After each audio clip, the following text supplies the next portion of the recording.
bird not coming? He will not be here this time. No healing. Well, I mean, what healing is Yeah. it? What healing is I it mean, doing? technically, true.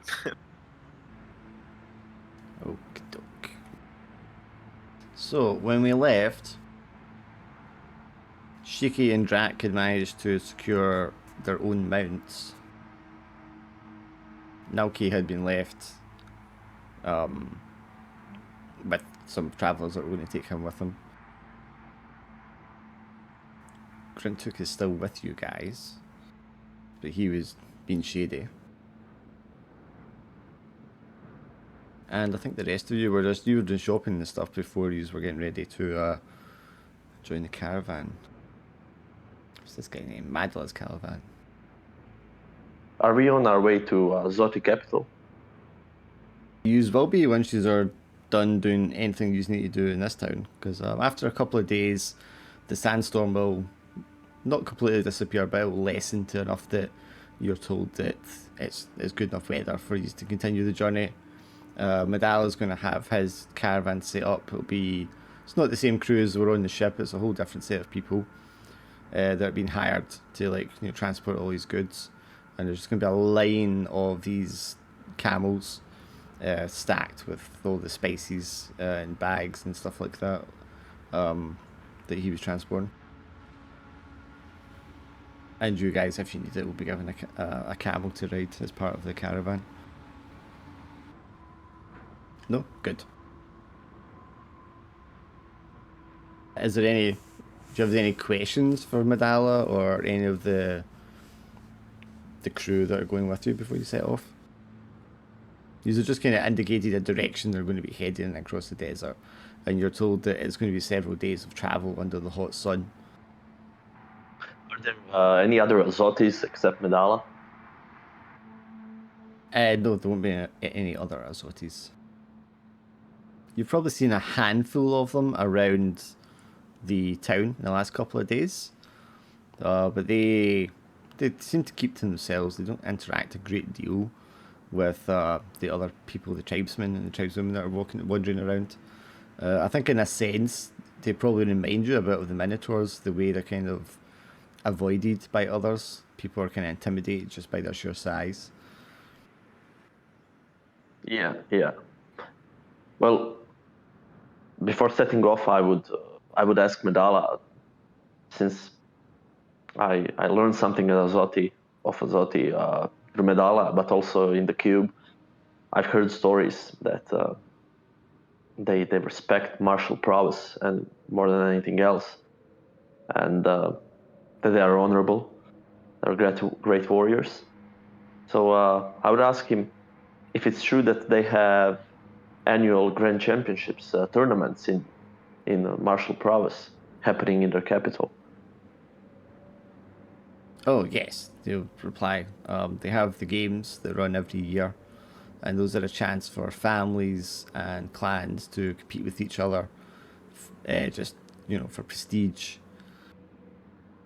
There's also smaller games that run on a monthly basis, and those are a little more localized. They tend to happen within families and within clans, just as people kind of compete for dominance.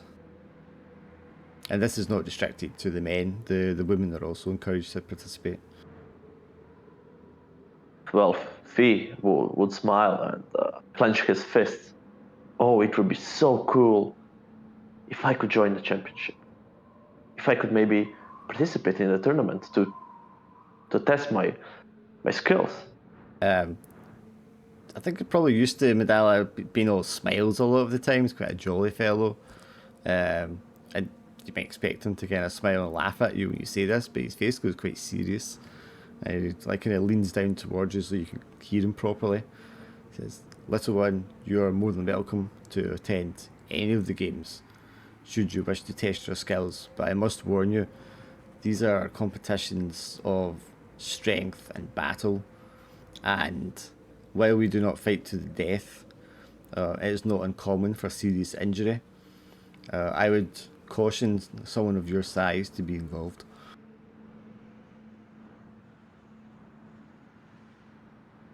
Oh, Mr. Medalla, you're so nice. I really like you. But you as a warrior, you know that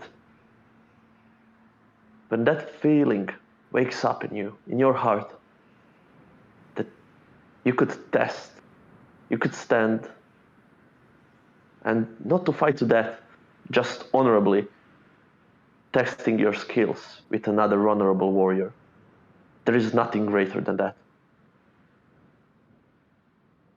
You can like sense the admiration of him when you're like saying this, and he's just like nodding his head along as you're speaking. Yes, you must hail from a great warrior culture yourself to understand this. There are so many that do not see the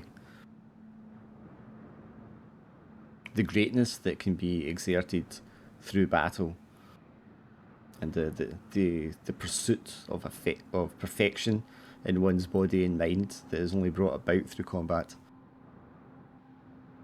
So many of these other people are just concerned with survival, and they have their own art forms, but they don't really focus on what true art is, and that is achieving the perfection of the body and the mind.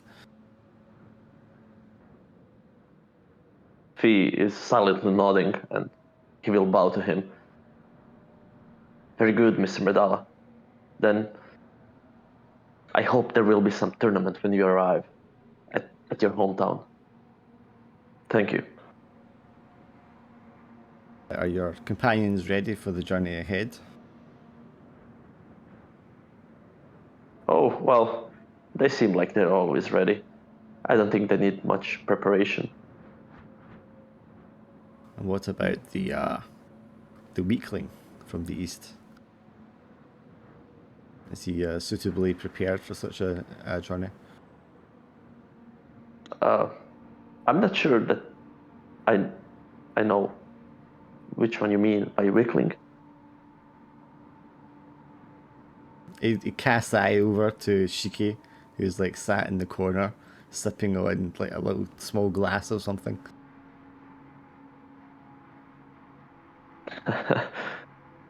Fee laughs. Small, like a small mug of tea he's drinking on. Yeah, I imagine you've managed to procure like some replacement clothes and garments in this yeah. place.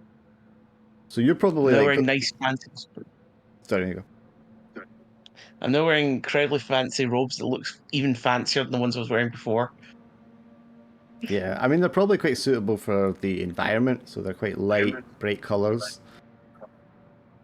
Lots of gaps for airflow, but at the same time, the gaps are, on the lower side. Yeah, So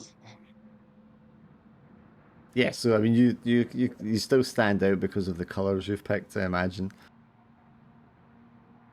and you're a little unlike the others in that you're not wearing any armour, correct? no armor, just robe, sandals. Yeah. So he's going to cast an eye over to Shiki, and then back to you, Fee. Fee laughs and responds, "Oh, Mr. Medalla, yes, he looks like he belongs to some nicer place. That's for sure. Yes, but from what I've seen, uh, he can pull up a fight. He can stand his ground. He will be just fine." I think And yeah, I think when saying he could put up a fight, his eyebrows just go up.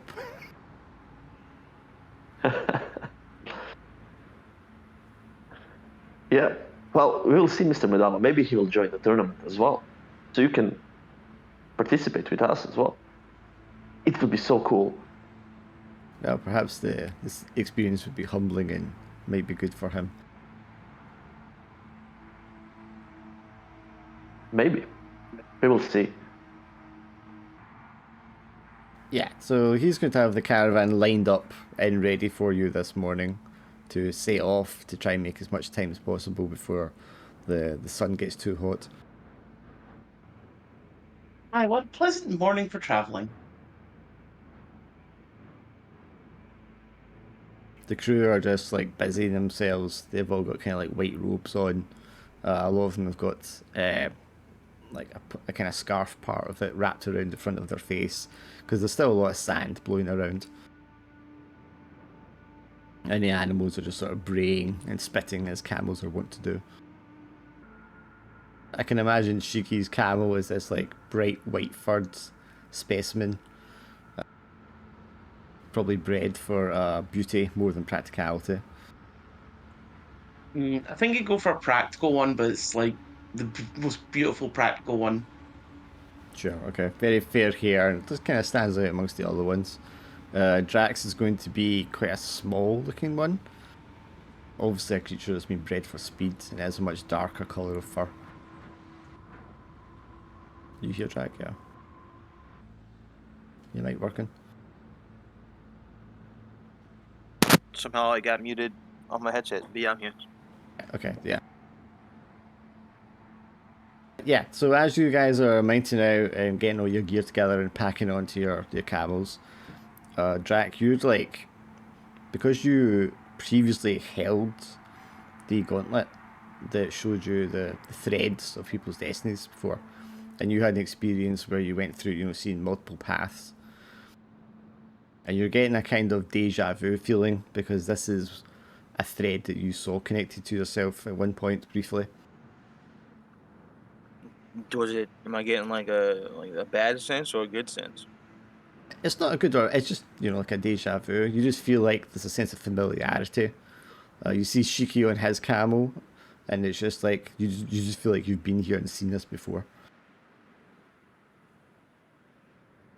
I'm gonna stay on alert then for most of the trip. Shiki's just going to pop up a huge parasol as he sits in the camel. What does camel taste like? Rosler just shows up right behind Shiki, just asking that to him.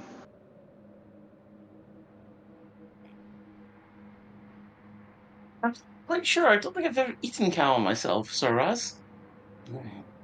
The camel, But the camel just goes. Meh. yeah, I'd please refrain from doing so until at least after our excavation to the desert.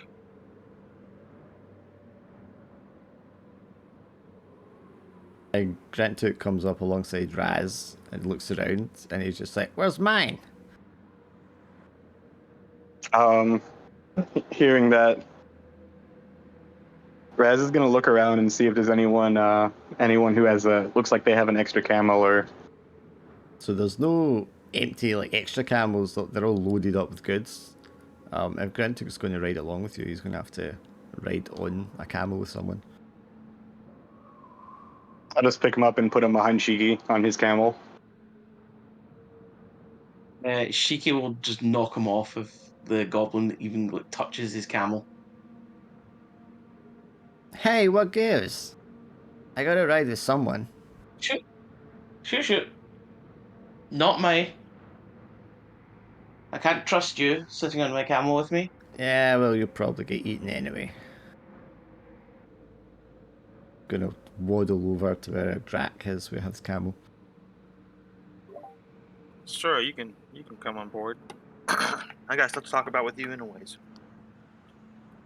Okay, gives you the suspicious eye. He's like, alright. And after a little bit of struggling, he manages to pull himself up on the camel. How come yours is so much smaller than the rest of them? Because it's much faster. Smart. Well, you know, I'm not gonna get eaten first. You know, for a human, you're not so bad.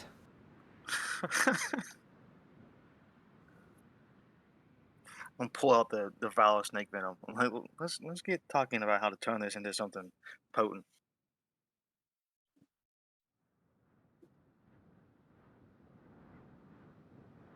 This is the snake venom from the river, yeah. Yeah. You could apply it as is, but like, let's try to figure out a better way to apply it. Yeah, so you're just gonna set off walking across the desert. Well, riding, I suppose. But yeah, sure, if you want to talk to them about the poison. You can talk to him about the poison. I just figured he would actually. I don't know for sure, but since I'm pretty sure he's trying to kill Vaz with food, he must know a little bit about how to make poisons into something more than what it is. Yeah, when you hold up the poison, he barely even looks at it. Oh, you just have to mix it with a solution to sort of purify it somewhat. I got a little concoction I put together this morning, and he pulls out a little vial. And while yours is like a clear liquid, because it's just the venom itself, his is Right. a little kind of brownish looking. So that's liquid. So that'd be like ingested, right? Or maybe on skin You contact. could spray it, you could inject it, you could sprinkle a little bit in a soup. You know, there's any number of ways you could get this into someone's body. Let's make it a vapor. How would you make it a vapor? A smoke or something. And you see, like, you've piqued his interest now. I guess I do have those other ones. I guess it's like the other smoke poisons I use. I'm gonna pull one of those out. I'm like something like this, but with this potency. Yeah, he'd be like, oh yeah, that's a good one. And he starts like listing off different ingredients and powders you can mix it with. And the kind of conditions you need to apply to it to like ferment it or to kind of brew them together. Taking notes like I'm in school. And then he starts talking about, you know, the type of containers that are effective to get vapors in front of someone.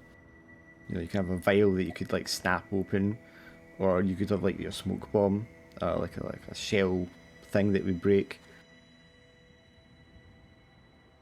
But then, you know, he starts talking about like the dosages and how you make sure you're administering the right amount when it's a vapor and all this kind of thing for the body size. And you get the impression that he's actually not just a practiced like poisoner, but he has a great knowledge of like chemicals and how the physiology of different creatures is affected by it. Me and him are gonna be good friends. But this is like a level of like education and sophistication like you just wouldn't have guessed that he would have had. So I'm pretty much thinking, why are you a cook?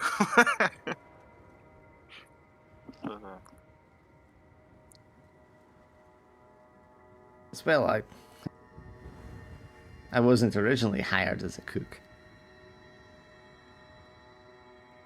But you know, I've just ended up having to stick around longer than I planned.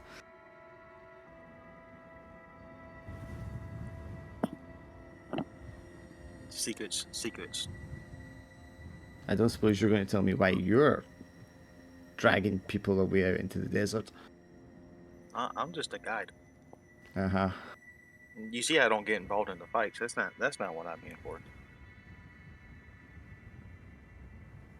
Well, people don't see you involved with the fights. Same difference.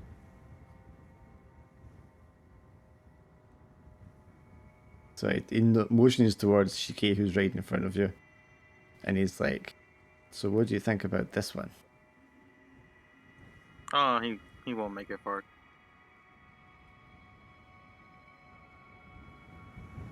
Is that a guess, or do you know something I don't?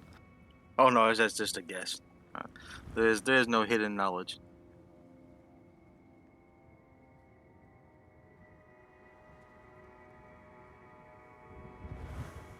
He's pampered. Did I point to the umbrella above his head and his mug of tea? I'm assuming he's still drinking.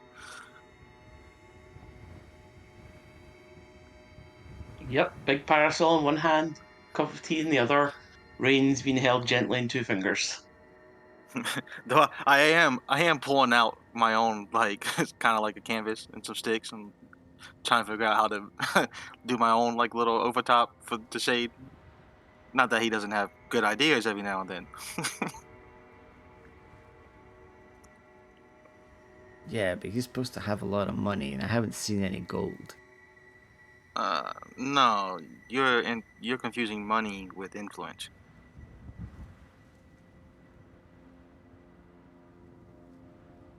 Wealth comes in many forms, not always in gold.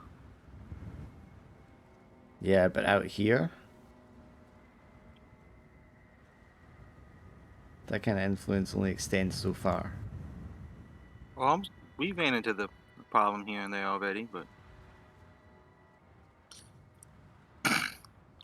as long as he makes it to any kind of major town, he'll have plenty of wealth to go around. Yeah, if he makes it between the towns. Well, that's why he hired your big old cowman to protect him. Yeah, and you can hear the exasperation in his voice. Raz is pretty durable.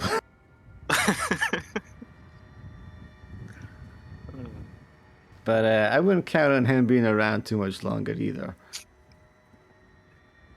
Let's just say I also have a guess. Oh, just a guess, huh? It's like rubbing the vial between his fingers as he says this. Yeah, he's very discreet with what he's trying to imply. He's too like Why is like the consumed. best character on NPC? Sorry, John. No, on you go, sorry. Why is like the best character on NPC?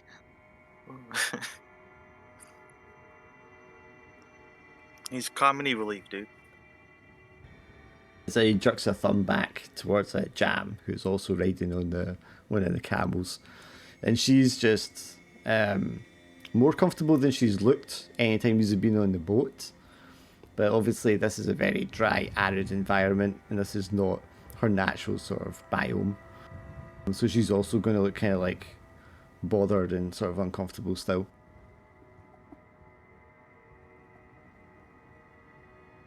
I'm not sure how much use that twig's going to be out here in the desert either. You'd be surprised. Yeah, I don't trust flitty fairy creatures. I'm just gonna give him like one raised eyebrow. And he kind of like shakes his head and he's like, it's a goblin thing. Oh, okay. Goblin fairies, got you. Yeah, you can't trust anything that doesn't eat meat.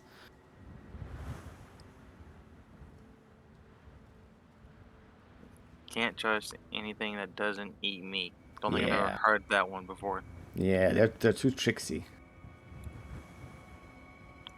But I'm prepared if she tries to pull anything. Don't worry about it. Oh, okay.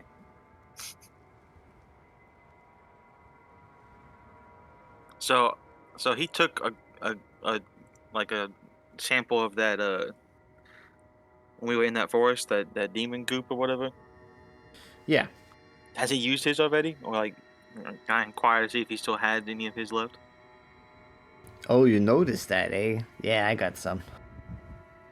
I might pull out my own glass jar that I had also took. And like, so what are you gonna do with this stuff? You must have some kind of plan in mind to turn it into something. It might be good for a spell or two. A couple of alchemical properties that are interesting. Like what? I know absolutely nothing about it. Well, it's essence of demon, right? Technically. Well, you fuse it with a few other elements, and you give them demonic properties. So you're saying give something else a demonic property. Yeah, it might enhance the effect. It might allow you to, I don't know, inject into a fairy creature and cause them to turn black from the inside out. Okay. Injected to a fairy creature. Oh, okay. Now I see why you're so confident. Hey, when you're this height, you've got to have other tricks up your sleeve. What if you added this to a healing potion?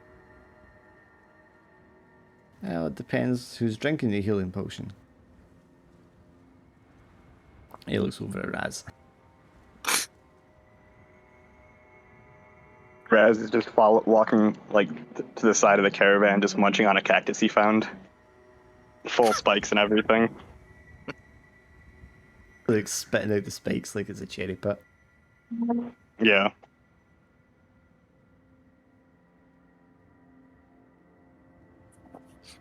But yeah, it won't hurt it. It won't hurt everyone. Not everyone. Okay, so what would you think would happen if you added it to a mana potion? Well, I'd say if you're a demon, it'd probably be pretty powerful.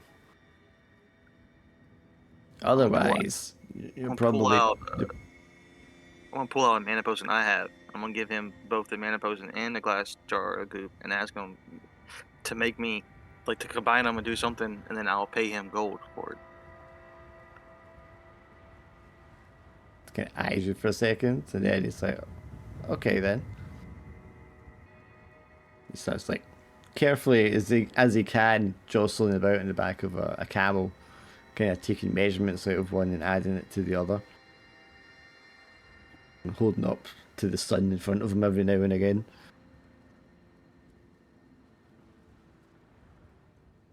How much gold are you paying him? Well, it depends what kind of, like, so he's not needing any of the materials since I'm giving them to him, but what would his labor be normally, you know? So I got up to 14 gold I can spare. Let me see here. What's the typical sort of labor thing? Like a night in a fancy hotel or something like that. I was looking, it was like 5 gold or something. I can't Yeah, I'm remember just looking at services again. An idea. Yeah. Skilled labor for a week. Yeah, it's 5 coins, because he's not going to spend too long on it. Yeah. I'll happily, like, hand him 5 coins. Okay, yeah, so he's going to turn that into enhanced demonic mana potion.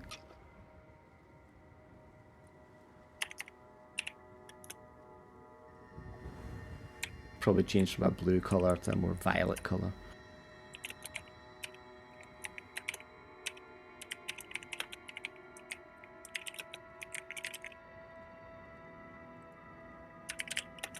Okay.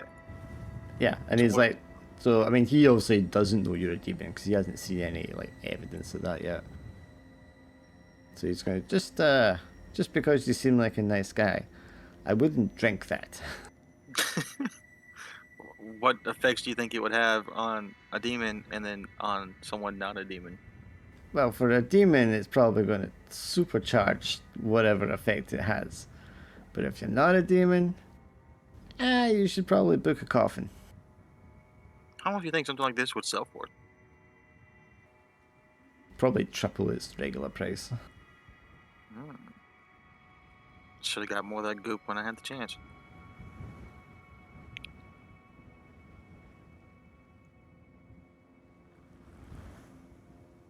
So none of you guys are really leading. None of you are really going to be scouting in this environment.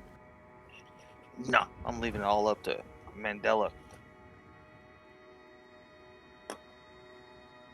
So Fee, do you want to roll 2 dice for me, since you were one talking to Medalla? Sure. Just to the 6. Yeah, just for the journey. Because there's a couple of things that could happen. No, at least one that will happen. A 7. Yeah, I just need to zoom in here. I kind of read this.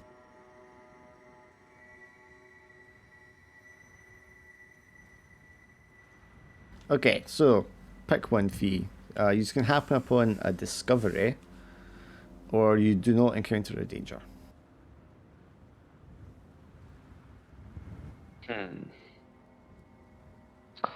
Well, let's just not stumble upon a danger. We don't encounter a danger. Sure, okay. Yeah, so the first day or two is going to be quite uneventful. It's just endless rocky outcrops in sand. And as you get away from the river and lose sight of it, you know, that's just horizon to horizon, that's all you see. And you probably start to wonder, how in the hell does anyone like navigate and not get just run around in circles out here? But the Azote that is leading seems to know exactly where he's going. As if he's like following like clear signs and markers in the trail, although there's no sign of anything like that to any of you. The first day you kind of stop sort of midday and just like take shade, and then when it cools off just a little bit, although that's probably imperceptible to you guys because it's still roasting hot, you just continue and you travel like until late into the night when it gets like quite cold, and then you just kind of like bed down. Probably your camels are like utterly exhausted at that point, and they do need to rest for a few hours. So this is where you're going to make camp. Raz, do you want to roll for making camp? Sure.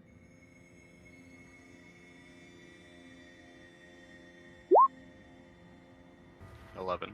Yeah, that's not going to be very interesting either. Sure. So you'll make camp for the night, and that's kind of uneventful. The heat just and the sweating is just like sapped the energy out of you, and you just get like a good solid sleep. If anyone's got any pain still, you should recover that, and you can recover the stress if you have a stress as well. Shiki, do you want to roll our 2 dice for the second leg of the journey? Oh man, this journey's going to be easy. Just safe travels across the desert. Okay, so yeah, there's a couple of times when you like see the sand dunes kind of moving in a distance, but that could just be like the wind kicking up as the remnants of the sandstorm are still kind of present, even this far out, more than 2 days ride away. But yeah, nothing comes of it. And after a couple more days travel, you're going to find yourselves at the capital of the Azote lands, Tanidalma. We'll just update the map. Yeah, so you just kind of like crest some of the dunes on the beginning of the 5th day, and as the sun is still rising, it's kind of like spilling its light across this valley up against these rocky outcrops, kind of small mountains, and you can see this pretty large and impressive looking city, which almost gleams like as it's made of gold. Most large cities that you guys are accustomed to have defences, walls around them, but there's nothing like that here at all. The city planning is like completely open to the elements. And you can see people bustling about, pulling carts, moving with like herds of large animals in and out of the city streets. And you can smell on the air the scent of like oils and spices.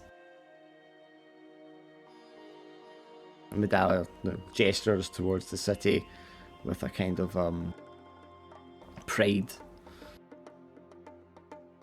Says, "Welcome, my friends. This is my home, Tanidalma."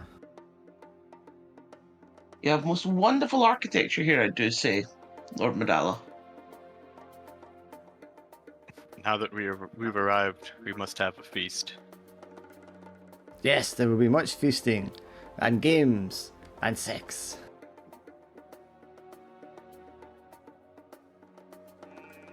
Oh my. Anyway, I do say, I have Lord Medalla, I do have a side venture I'm supposed to be on. As a member of my clan, I'm supposed to find a bride and sire future heirs. Ah, well, there are many worthy women here in the city. Do we just look around and see a bunch of really buff women? Yes, I imagine like right outside the city as you're just kind of entering, there's a cadre of women, 5 of them, and one of them's up on a podium just like flexing and posing. Her body's like gleaming with oils.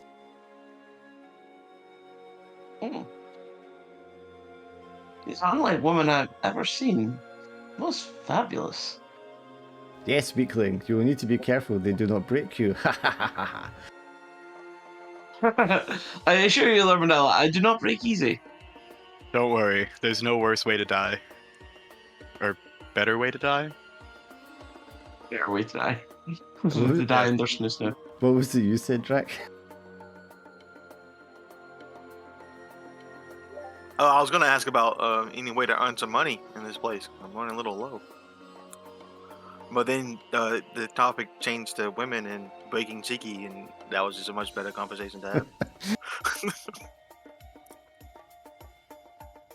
But if you want to attract one, we've got to go to the arena, and you have to prove your strength.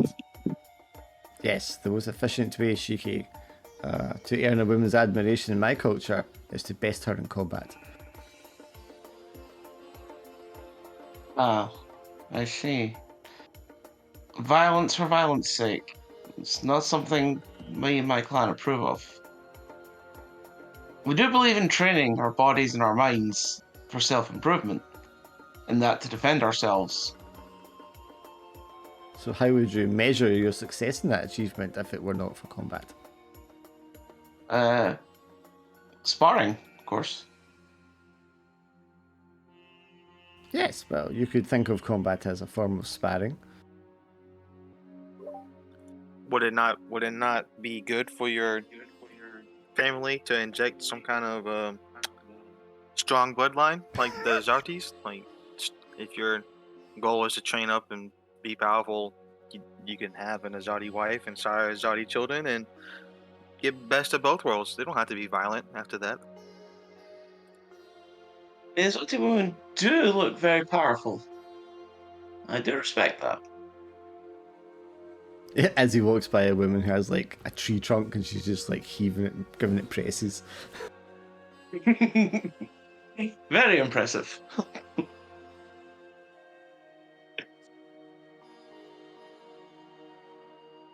So it's always going through my head right now is the Futurama's Planet of the Amazons. Yes, I think that's what everyone's thinking of, yeah.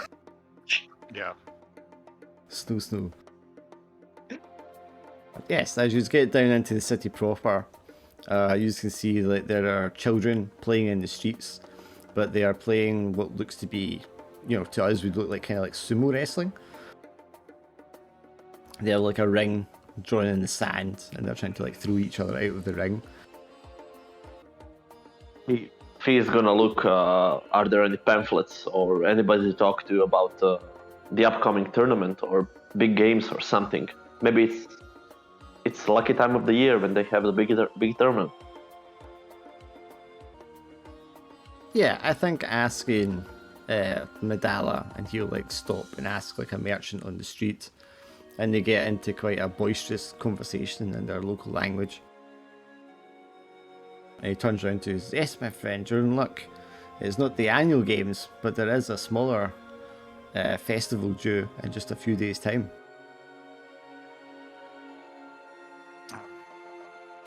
Oh, great! Then I will sit with the rest of my group, and maybe I can stay for the games. How long do they last? Depending on the number of participants, they may last for several days. We must join then.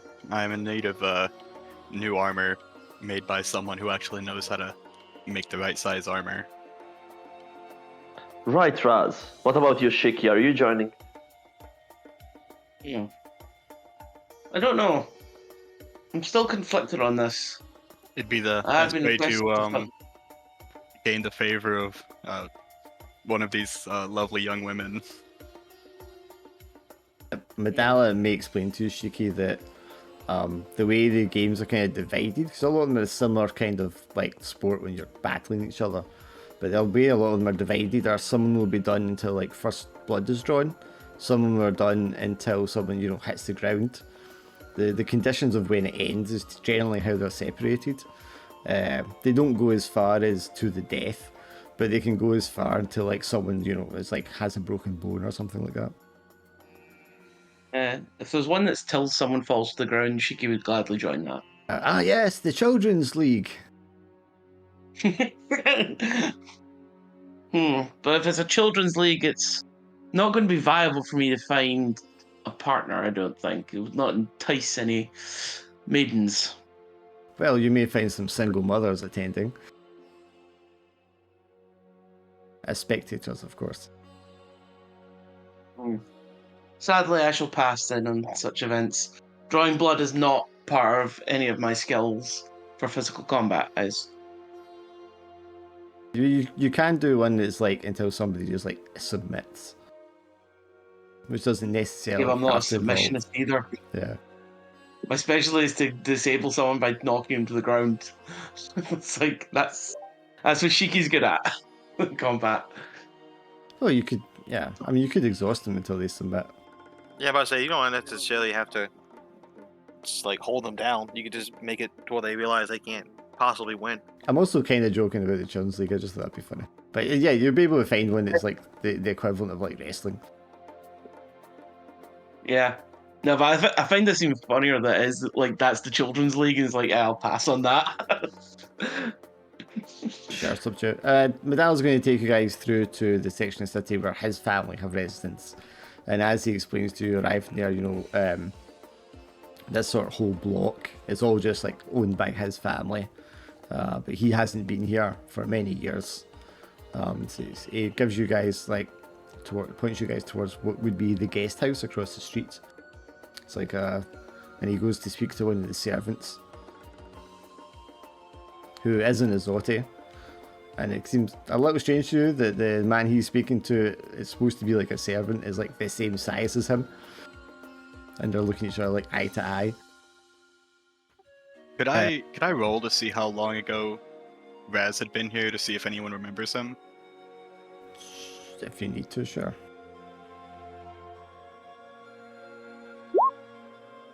I guess it's been 58 years since he's been here. You're not only like 100 years old. You were here when you were like 40. Yeah.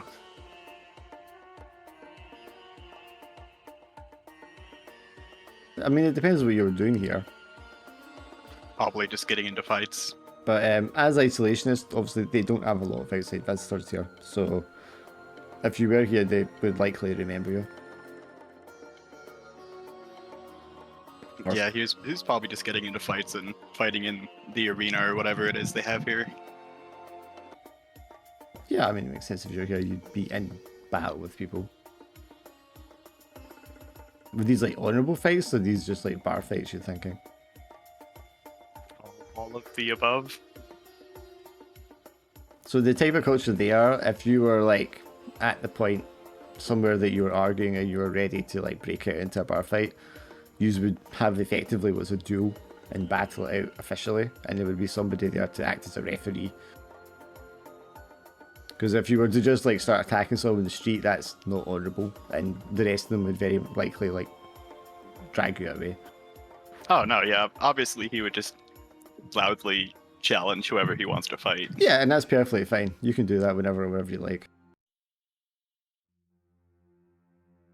A lot of the Azote, you would know because you're here before as well, they don't even need like a real grievance to like have a fight with each other. Sometimes they just want to challenge each other, just to test their skill. It's not even about like dominance or being better than another person. It's about your own personal sort of ranking. But yes, he points you towards the guest house, speaks to the servant, and he says, okay, the servant here will take you to your quarters. You can make yourselves comfortable. I need to go speak to the members of my family and let them know that I've returned. The servants there with the rest of the caravan will take that towards like the stables area and start unloading it. Can you aid us in getting us a meeting with the High Priestess, please, Lord Manala? Yes, as soon as I have settled my affairs with my family, I will take you to the temple. Oh, of course, there's no rush. As you can see, some of our party are looking to partake in this upcoming festival, so Yes, there's no rush on any of these matters. I shall inquire with my uncle to my nieces, or to see if there are any suitable brides for you, Shiki. That'll be most pleasant, Lord Mandala. Thank you most graciously. Yeah, so he's going to go off and go into the main building. You guys are led into this other one. The buildings themselves do kind of gleam as if they're like have a golden sheen about them. On the interior of this building, it's mostly sort of like hard sandstone that everything's made out of. And they have like beads, drapes between the doors, the doorways, to offer like privacy. The walls are quite thick in the buildings to keep the heat out. And they're kind of like sunken into the ground a little bit as well.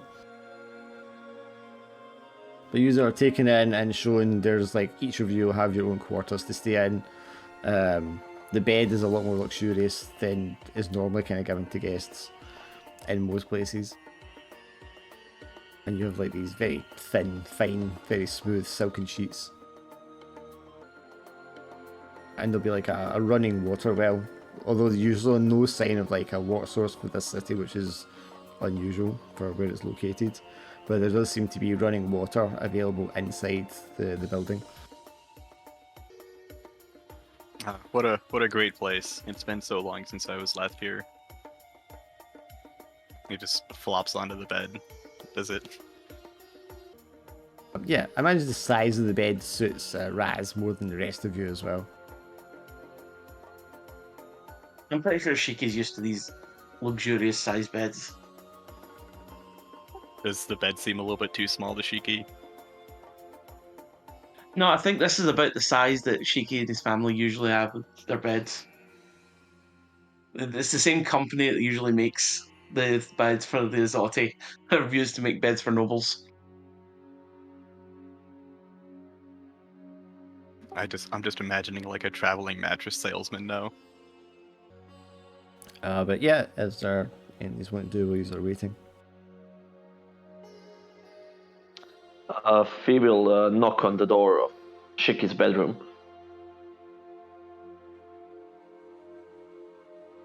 Mr. Fee. Hi, Mr. Shiki. May I have a word with you in private? If you can.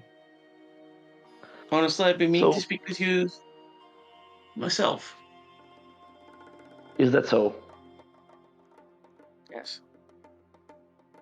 Come on, have a seat. Thank you. Thank you. Tea.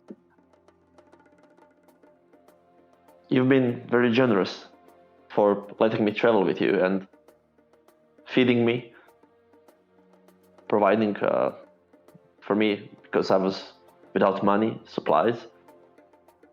I'm very thankful. I want you to know that. Oh, not at all. You're an associate of Lord Drakan, so he is with us on our party. You're free to stay with us. Well, that is what I want to talk about, since I've been traveling with you for no particular reason. And now, since we are here already, I don't know on which kind of business are you. But I'm starting to feel like I'm not really needed here, or I feel a little bit out of the place at the moment. You've proven yourself time and again to be a useful ally. Honestly, I personally would like you to stay. Well, you in that seriously case, helped me out. You helped dig up my father. And for the aid and just that alone, I can never, ever repay you. He will stand up and hold Shiki's hand. Shiki, I know that has been hard for you. I have lost my family as well. I didn't lose my family, Fee. My father was taken from me. And those fucking disgusting demonic filth are all going to pay. Do not let the anger to corrupt your heart. I'm sorry, I apologize for that. No, first of all, that was uncalled for.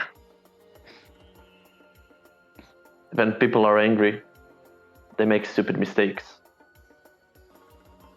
Well, if it wasn't for this quest, I'd be out hunting the demonic horde myself. You, Shiki, stay strong-hearted. Well, this was the last request of my father, and I will succeed in doing so. I also offered myself to the aid of Lady Jam after this quest is finished. Once I've completed my oaths, I swear to hunt down the demon horde and finish them. Well, I would like a brave, strong warrior such as yourself to help me in this. If you are someone still seeking a path, a journey to go on, I would gladly request you to aid me in mine. You do not need to be obligated to answer me now or even accept. It's just a selfish request. in that case, if I am offering my hand in the pursuit of your goal, as you're right, I'm looking for another path. I would need more details about your mission, about your quest, so I could know whether I can stand with you or not. I don't know how long we'll be traveling together on this quest, s6e5, but we have to keep this one confidential. I do apologize. Right. I understand. I will stay with you for now, as I'm guided by my heart. So I stay with you. And we will see what the future brings. You have a noble heart, s6e5. Thank you. I might say the same for you. Well, in the future. And I hope the Oracle will help. The Oracle. Yes, I overheard that you're here to speak with the Oracle. The leader, the High Priestess of the Exotic. Well, we're just here for information gathering to hopefully aid us on this quest. May I be present? Visit the Oracle with you? That's a tough ask. For my own personal matter. You could ask to have a separate audience with her, but I need to ask Lord Drakan first if he wants you in that meeting. Okay. Sounds good, Mr. Shiki. It's been a pleasure, thank you. No, it's been my pleasure, s6e5. I like how he's got each other Again, I Mr. want to First thank name.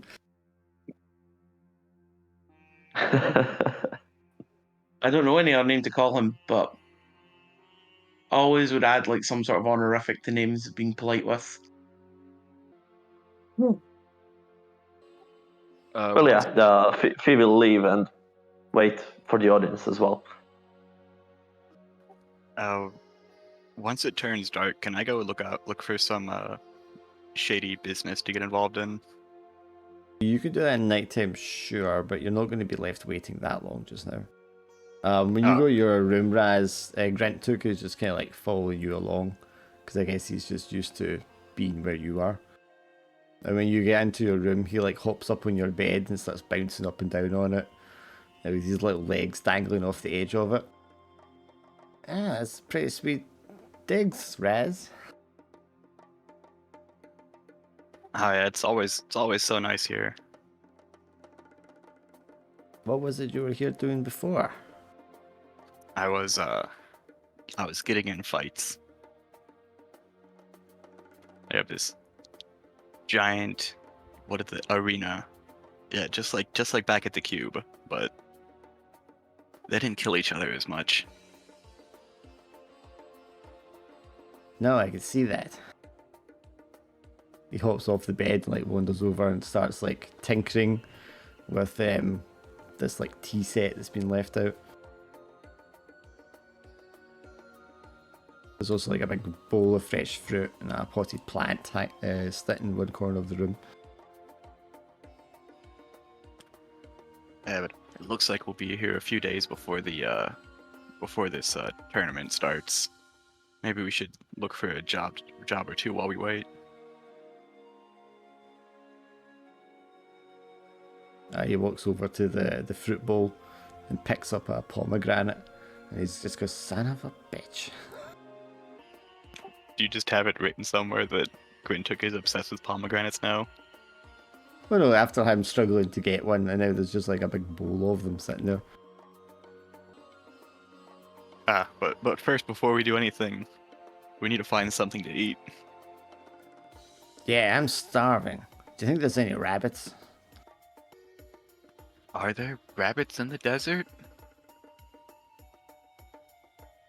Some of our deserts there are rabbits, yeah. Oh no, yeah, no, it's in character. They won't have rabbits out here in this part of the desert, though. But didn't Madala say there was going to be a feast? He did. Oh, let's go, Grintook. Let's go look for the kitchen. They must be preparing for the feast. He puts the pomegranate into his pocket, and then starts like skipping along after you. Drac, you like enter your room, just like stand at the door, surveying it before you step in. Just your regular kind of like cautious manner. And imagine your practice of just like looking for traps and would-be assassins and stuff like that anytime you enter a room. Yeah, I probably won't plan on staying in my room very long either. Your room's laid out much the same way. There's a bed on one side, there's a table with writing paper, like a tea set, a bowl of fruit, and a large potted plant in one corner. I suppose you would notice straight away the potted plant casts an appropriate shadow into the corner behind it, which is something you kind of mentally take note of. Yeah, that'd probably be the first thing I did throughout this whole house. See where the shadows linger at what time of day. And that'd be the other thing I do. Once I like look around, this is my room, I might put down like some stuff I don't really care about, and then I'd probably go explore the whole mansion. It's best to know the layout of where I'm at. Sure. Is that a sneaking around? Yeah, one? yeah, yeah. Give me a sneaky roll then. Is it traps and stuff you're looking for, or just general interest, or shinies, or what? For me, it's like in case something goes wrong, I want to know like advantageous spots you're at, or like if I have to run, I know where I'm going, kind of deal. Sure. So on the rooftop is kind of squared and with a little ledge around the edge of the building, but it's very open, so you wouldn't be able to like shadow up there because it's just like a stairway that comes up onto it. Mm-hmm. So you know that's, although it's an advantageous spot because it can oversee the street and the surrounding area, and you could leap over onto other rooftops, you're not going to be able to like shadow up here. You'd have to run up the stairs to get up here. Other than that, the other rooms, because of the way they're laid out, for most of, or for maybe like half of the day, they're going to have a shadow cast in from the window that's going to make it useful. Right, so I could technically, instead of running up the stairs, like step into a room and like walk all the rest of the way up. Yeah. There's also going to be pillars on the sort of gaps between the rooms where there's stairwells and corridors. And at any kind of point of the day, they're going to be casting some kind of shadow that would be useful for you to move around the building as well. But you rolled a 10, so I'm going to say you also notice there are like sigils, arcane sigils, carved into like the corner of the where the corridors meet, and where these pillars are, and also where the stairwell is. And these seem to be sort of like warning sigils. You've probably recognised them through your training. That they would alert whoever made them to the presence of someone using shadows. And that's a very particular... like they've done that with a great deal of purpose. That's not something you could accidentally kind of came across. It doesn't serve any other purpose. This has been very definitely set down for the sole purposes of detecting people shadow walking. Right, and I'm assuming if I did that like right now, I might have this whole place against me. Or whoever, Like well, whoever just laid to it, figure out who was in the place shouldn't be. Kind yeah, of deal. whoever made it would definitely know that somebody was walking around in the shadows. To what degree they would know things about you or your position is unclear, but they would definitely be alerted to the activity. Right. And you would notice that before you did any shadow walking, obviously. Hopefully. I was about to say next. Like I did notice that right before I. Well, with the took 10, step. yes. With the 10, you're going to notice it before anything happens. With the 7, you might have noticed it after it Afterward. happened, yeah. All right. So don't shadow step in here. I'd also like to keep my eye out for those sigils, like anywhere else I go in town, to see if it's like just his house or are they all over the city kind of Yeah. But yeah, for this building, there's enough of them around that for moving around in the key areas, they would be alerted to it. Jesus, I mean, I guess he wasn't kidding when he said some shadow walkers came and stole the tablet. But yeah, after, I don't know, half an hour or so, Medala's going to come back, and he's probably going to go find Fee and Shike before the others. Mm-hmm. Lord Abbey, yes. I've spoken to my father and my brothers. We have some issues that we need to reconcile with, but I told them that I had a duty to take you where you needed to go first of all. So if you want to gather your friends, we can attend the temple and make a request to see the High Priest. Thank you very much, Lord Mandala. Shiki, everyone. I did say my own name. Just like I the heat's am getting to you. tired. Yep. Yo. B. Can you see what everyone else is? I'll go find Sir Rasloro. I can look for Drakan. Yeah, sure. So the Shiki, you wander to the room where you know Raz was going, and he's not there. The door's just like open. Oh, can the door be closed? They're just beads. I know I said that, and I was trying to think what that would actually look like, but never mind. I imagine you hear just like, yeah, I imagine you just hear like a clattering down the corridor somewhere, of like dishes like hitting the floor. And Shiki will go to investigate. So Raz, what were you doing in the kitchen? Once I got there, I guess I'd get something to eat and challenge someone to an arm wrestle so they don't bother me while I'm eating. Okay, so in the kitchen they are preparing food, and you picked up this very luscious looking green fruit and start to chow down on it. Grintuk's look kind of annoyed and he's grumbling about how all there is like vegetables and plants, and he kind of like starts rummaging around one of the cupboards without asking anyone if you could do this. And you are kind of like confronted by one of the kitchen workers, who's again is this huge woman, the same size as you, both in height and stature. And she's like, you can't just come in here and start eating the food. You need to wait until the meal has been prepared.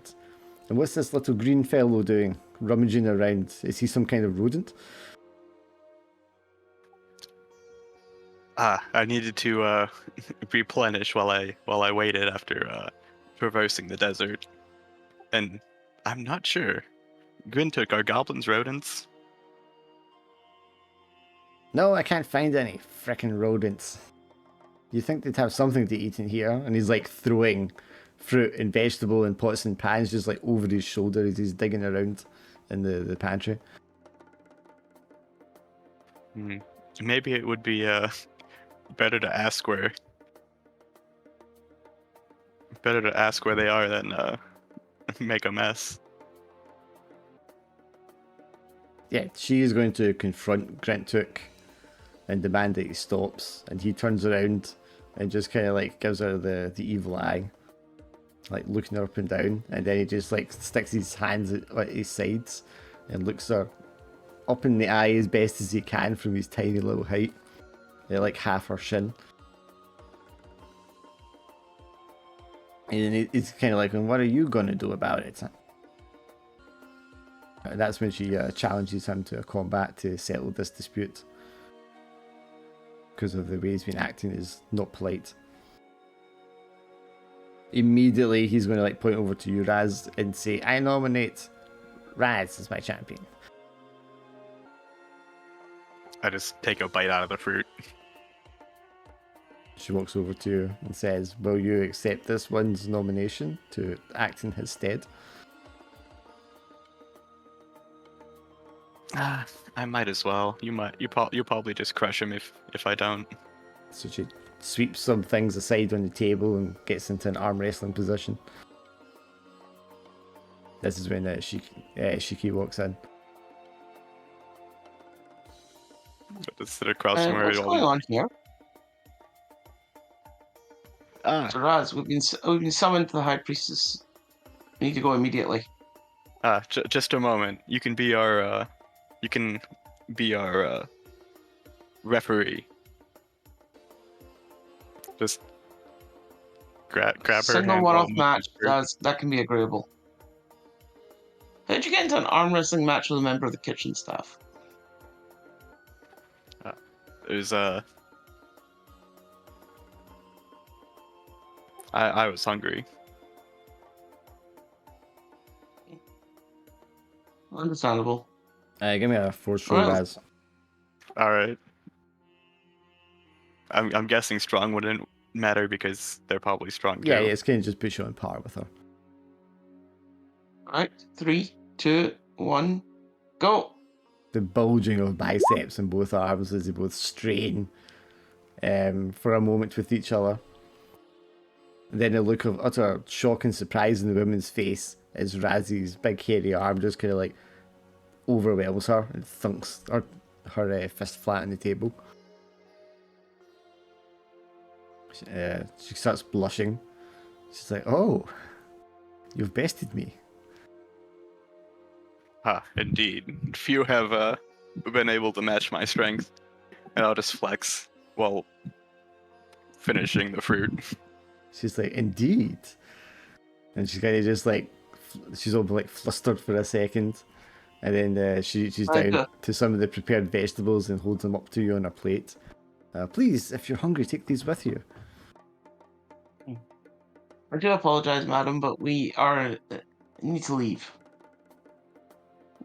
Oh no, it's quite alright. We'll be returning later this evening. I'm sure you could spend some more quality time with Lord Raz. Then. I just take the plate of vegetables and just follow Shiki out the door, I guess. Grintook's kind of like waddling behind you and he's like taking a bite of an apple and then looks at her and just like spits on the ground with it. He goes, your food sucks, and walks out the room. He's gonna get thrown out a window before we leave, isn't he? I'm just gonna kick Grintook in the shin. That was uncalled for. And rude. What the? You kicked me! Yes, because you were being rude. That's great, very uncalled for. We are guests here. We're going to settle this in combat, Exotic style. I nominate Raz, and just like points at Raz. Raz cannot fight me because of our contract. So you I sure cannot- you wish I to call this duel? Technically, I cannot challenge you. But if someone else challenges you and uses Or me- accept the challenge. Or accept the challenge on Annul's behalf to fight me. To fight your employer. Hmm. I know how Minotaurs work. Raz just pulls out a pair of tiny glasses and sets it on like the middle of his nose while pulling out the piece of paper. Huh. Hey, Grinchuk, I can't read this. He pulls it down and starts going to himself. And he gives the paper back up to Raz. Well, you're lucky this time, Yumi. I'll let it go. Uh-huh. The only way Raz and I get able to fight is if I agree to fight him directly.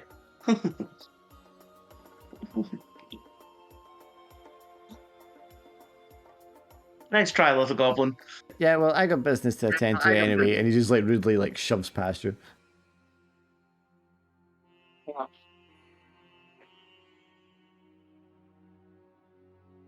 So, Munch, where are we going?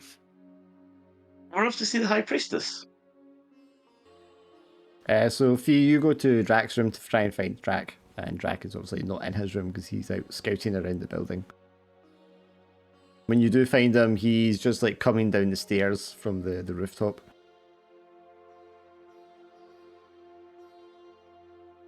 Oh, Drak, I was looking for you. What's up? What you need? Well, Shiki tells me that the Oracle is ready. We should go and see her. Oracle. Well, the priestess, High Priestess. Yes.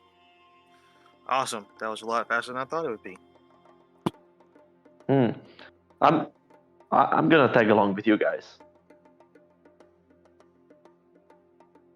I'm just gonna like raise an eyebrow and keep walking.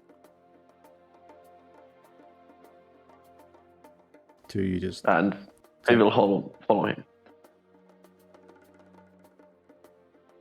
yeah, I was gonna say the two of you just kind of walk side by side in silence for a moment as you go down the corridor to meet the others. You just can hear like Grinthook just squalling at someone, and you see him just like pushing his way out the front door. Excuse me. So yeah, Medalla will take you guys out into the street, and his mood is a lot lower than it was coming in. He seemed quite cheery and chipper and excited and proud, pointing things out to you, talking about his family. But now he seems a lot more subdued, and he's not pointing things out, and he's not really talking to you. He's just like walking along and not even like pointing you what direction you're going, just expecting you to kind of follow along behind him. Seems to be troubling you, Lord Medalla. Oh, it is nothing, weakling. Just some family issues. Sometimes it's better to talk about such issues. Perhaps. Is there anything me or my compatriots could aid with? We're glad to give our aid.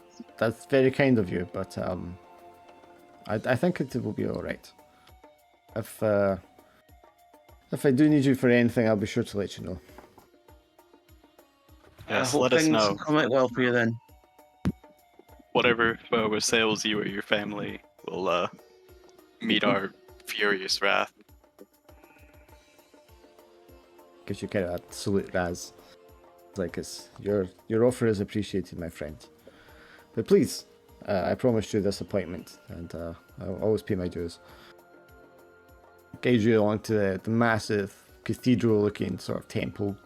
It's not as big as this one in the image here, but it leads you over to the front entrance of it.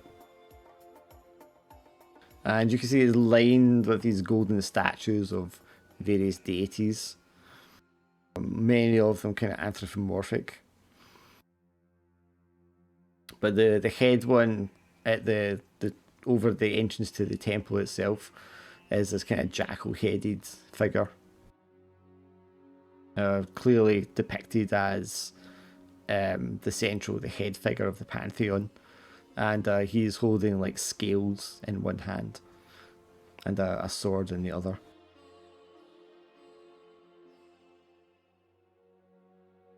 Do they have a statue of Moomin? No, nobody's gonna have a statue of Moomin. Darn. I can imagine Moomin being to the Minotaurs being like Allah to Muslims. It's like it's illegal to depict them in any way. Or they just lack the skill to depict him in any way. Maybe that's why they banned it. It's like any sort of. I guess it's canon.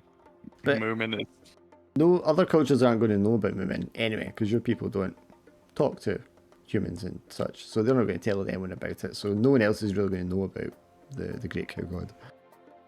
Oh yeah, I guess the only reason we interact with other people is to fight or do jobs. Yeah, yous aren't scholars. It's just not your way. Yeah, so you approach this great temple, and there are various assorti going in and out of the temple as you approach. It's at this point you notice that many Azoti don't wear much in the way of clothing. They may have like a thin robe or a belt of some sort, but they generally are mostly naked. Their skin is golden as their city, although they are quite dark skinned, you've seen. So clearly they're like painting themselves in something to give this kind of like a golden appearance. And everywhere you go, you can smell like the oils, which presumably is something that they're rubbing themselves with. Yes, but as you approach the temple, Medalla says to you to wait outside. He needs to gain permission for you to enter the temple before you can do so. So he'll go off inside. He'll be in there for 10 minutes or so before he comes back out. And he is followed by another Azoti, who's a little taller and broader, clearly older looking than he is. And he's dressed in these kind of long, sort of golden bronze looking patterned turquoise robes. Something like this guy. My friends, this is the High Priest, Amazetuk. And Amazay just kind of bows his head a little bit towards you. My Lord Took. Greetings, Amazon. Yes, he's like, Took just kind of nods his head a little bit to you. I understand you're inquiring about a relic that has gone missing. Yes. Can we go somewhere more private? He raises an eyebrow a little bit. Says, I suppose so, yes, although you have nothing to fear from the Azoti. We are not a people of deceivers. No, it's just our business is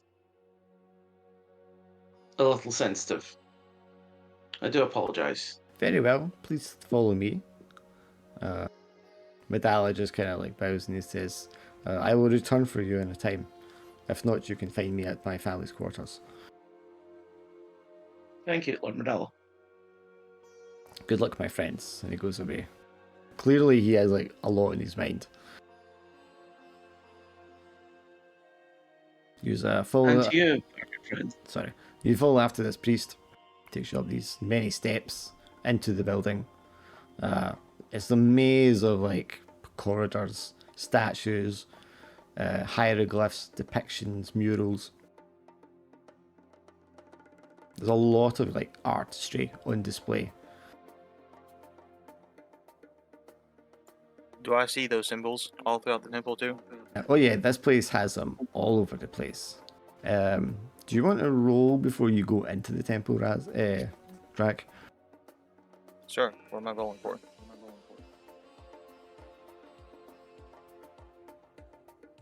Like I sneaky guess or just straight 2d6? I would say maybe clever, but if you want to be careful, you can be careful. I'll do clever. 2d6 plus 1. Yeah, I think your training would also show you that these aren't just words about detecting shadow walkers or the act of shadow walking. There are runes here that actively like repel it. Like defensive words. So sidestepping inside is going to be impossible or difficult? You could do it, but what kind of effect that might trigger from some of these words, you know, is probably not going to be good. Gotcha.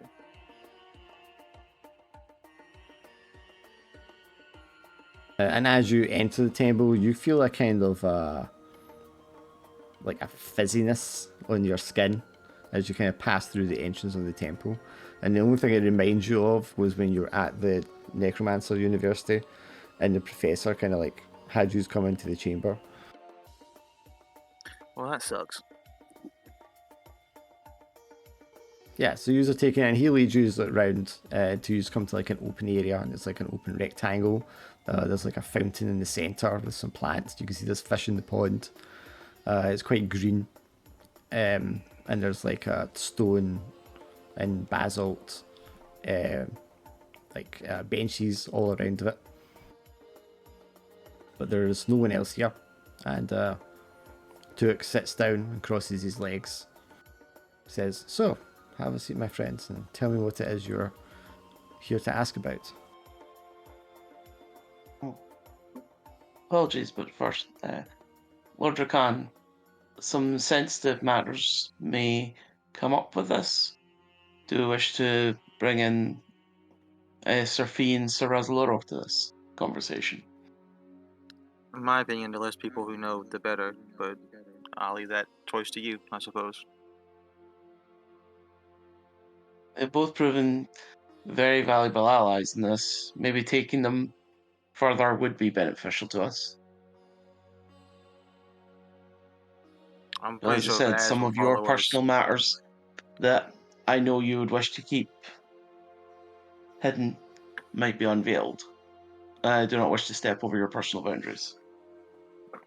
I don't care one way or the other. I don't think Vaz would leave as long as you pay him, but either way, the less people who know, the better is all I was saying. You never know what kind of demons are out there. Well, you probably know better than most. Just because they're trustworthy and they may not say anything doesn't mean they won't give things away. The priest raises an eyebrow and tilts his head. So, is there a problem, my guests? You see, it's Lord Rakan now that are on our quest, and Sir Razzaloro and Sir Fee here are hired mercenaries that we've brought onto it. We're discussing whether they should be fully informed to the matters of our quest,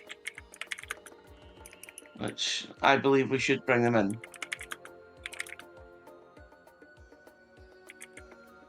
But I don't know. I am not a dictator. This is need to discuss with my colleagues.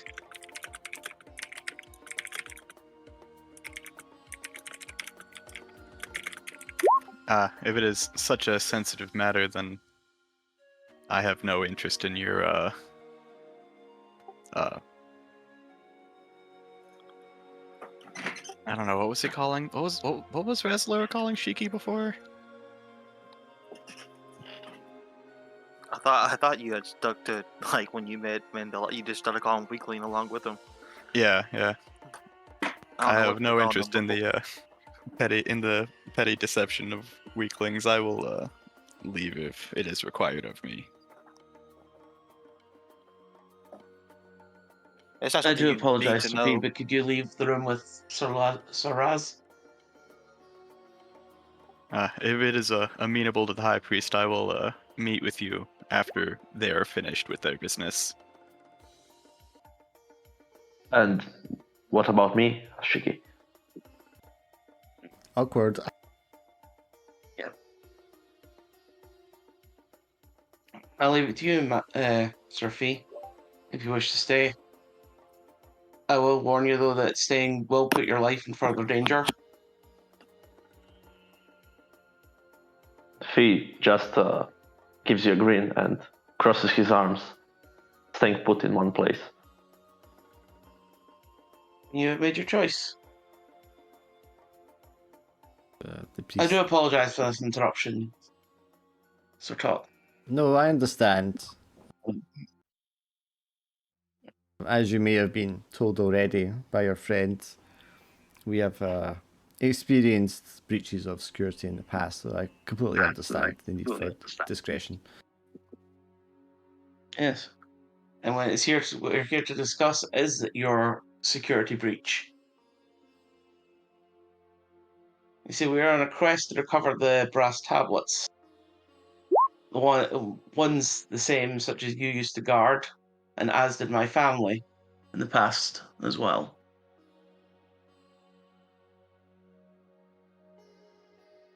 I see. See, the and tablet. there you go. The tablet my family guarded was stolen in very similar circumstances to your own, around the same time as well, from what I hear. So, we're requesting some more information on this to see if the stories do match, and therefore maybe able to obtain some more information as to who the thief was. And possibly even recover said tablets. Fee will interrupt and ask, "Are we talking about shadow people?"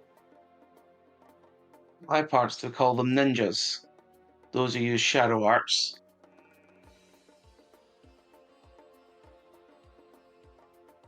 The priest is just, sat listening to you all talk and doesn't seem inclined to speak unless like he has to. Okay, so I thought. Well, as s6e said, we're here to learn some information about the type of people who stole from you. I see. Yes. So I can confirm that, like yourselves, I guess, our ancestors had lost the relic that we were in charge of safeguarding to those who wielded shadows as an art. They used their dark magic to enter the premises and make good with the relic.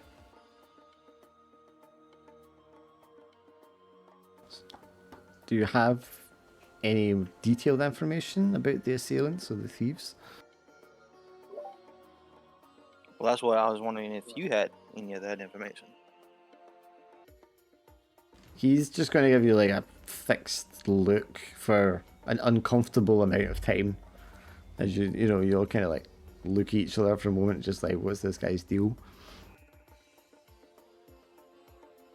The only person Shiki's going to be looking towards is Drakan, because he doesn't want to say Drakan's secrets.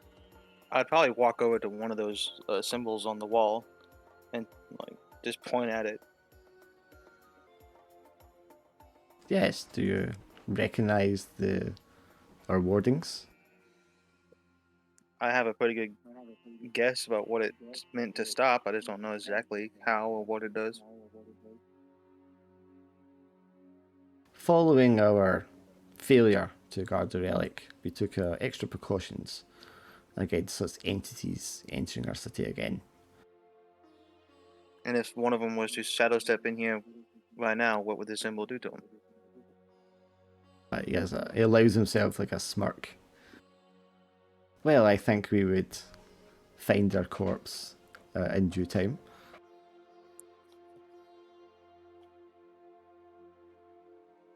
So what did they look like, the people who stole from you, or do you not even get a glimpse of them? Unfortunately, we did not catch sight of the intruders. We could not identify them personally. But there were certain signatures left behind because of the magic they used and the techniques they employed to remove the tablet from where it was held. I'd like to know all that information. He considers for a moment if he actually wants to give this information out to you all. So it addresses you Were there again. any guards? It addresses you again, Any Shiki. guards that were guards? He'll address you again, Shiki, and he'll be like, I'm sorry, Sir Abbey, was it? Lord Abbey. Lord Abbey, pardon me. This tablet that your people were guarding, what was the nature of its power? It was a tablet of conjuration. Interesting. I believe the relic that was safeguarded here was a source of enchantment magic. The masters, who shall not be named, once used it to rule over our people and enslave them. Our ancestors used our tablet to create a bond with spirits. Then do you use it to rule over these spirits? No.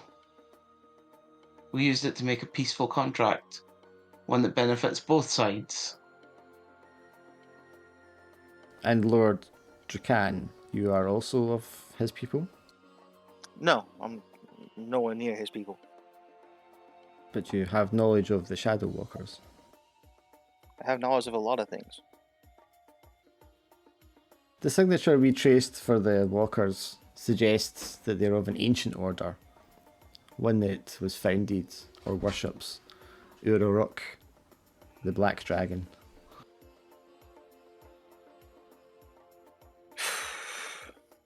Well, I guess that's good news.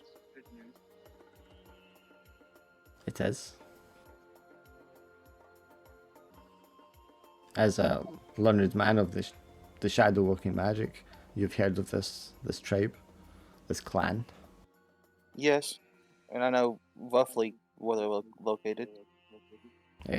He almost like moves to stand up at that point. You have knowledge of their whereabouts? Not exact location, mind you. Perhaps in the custom of trade information here, you would perhaps share that information with me and my people. What would we get in return, then? What would you think would be a fair trade for such knowledge? I will give you the location of where our relic was stolen from.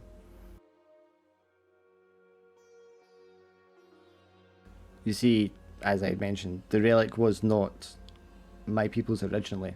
It was used by the masters who should not be named to enslave us. And when we threw them over, we took charge of it and vowed to not allow that to happen again. So why have this place so heavily warded if it's not even here that they broke into? We dare not risk them coming back. Were any of the guards, protectors of your relic, there the night it was stolen? No, this was a long time ago. The tale passed down in my family when we always had two people guarding it at all times. In the morning, when I was discovered to be missing, they were torn apart. The bodies left there massacred, brutalized, taunting us. There were a number of those who were killed during the theft. I do not believe they were tortured or brutalized, but they had been poisoned. I'm just gonna look at Siki at that point. Yeah, that's definitely not the Black Dragon clan. They were also poisoned as well. Okay, I don't mind trading information. Not like it'll do you much good, I suppose.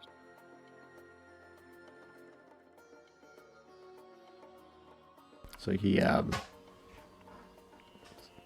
stands up, says, if you wouldn't mind following me, and he walks into a room off to the side. I guess we'll follow. There's a huge, marble table in the center of this massive room. Stretched across it is like a scale model of the continent. You can see this city marked very clearly with golden model. And he gestures to the table. Perhaps you could indicate to me the whereabouts, the location of this clan. You first. He smiles. Of course. He gestures to a spot that doesn't have anything marking it in the middle of the desert. And he places his finger very deliberately at one point. Here, exactly. This is the origin of my people. This was the city of our masters. And this is where the temple lies. Would I have known anything about that? Can I roll for I don't know, a history check or some shit? Roll clever, yeah. It's 2d6 plus 1.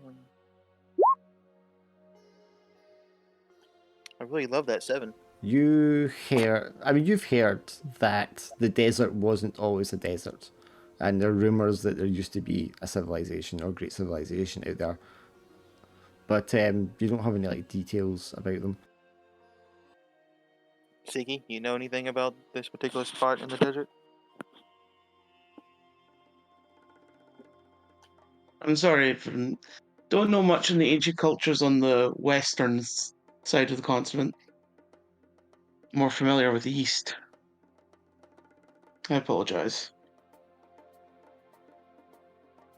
If we could cut to Fee and Raz, who left the room. So you guys step out of this little opening room with the fountain and such. I don't know if you've... Oh, sorry, Fee, you stuck with them, didn't you? Sorry, I'm wrong. So Raz, you're just kind of like out there on your own. Where do you go off to?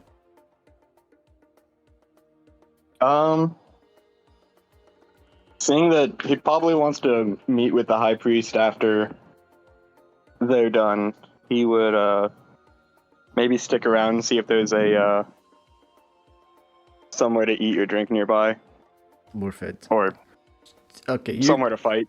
Okay, you wander around looking. You find another room that has a fountain, and it's coming like out of the mouth of a depicted deity on one wall. And people are kind of like walking up to it and washing their hands and their face in the water that's dripping down. And there's another priest in there, and he's like giving a prayer to each person that does so. Do I know the name of this deity? You know their head deity is Armuna. And that's the jackal-headed god. Is this a statue of Muna? This is Armuna's sister, which I don't have a name for. She's like the goddess of rivers and fertility.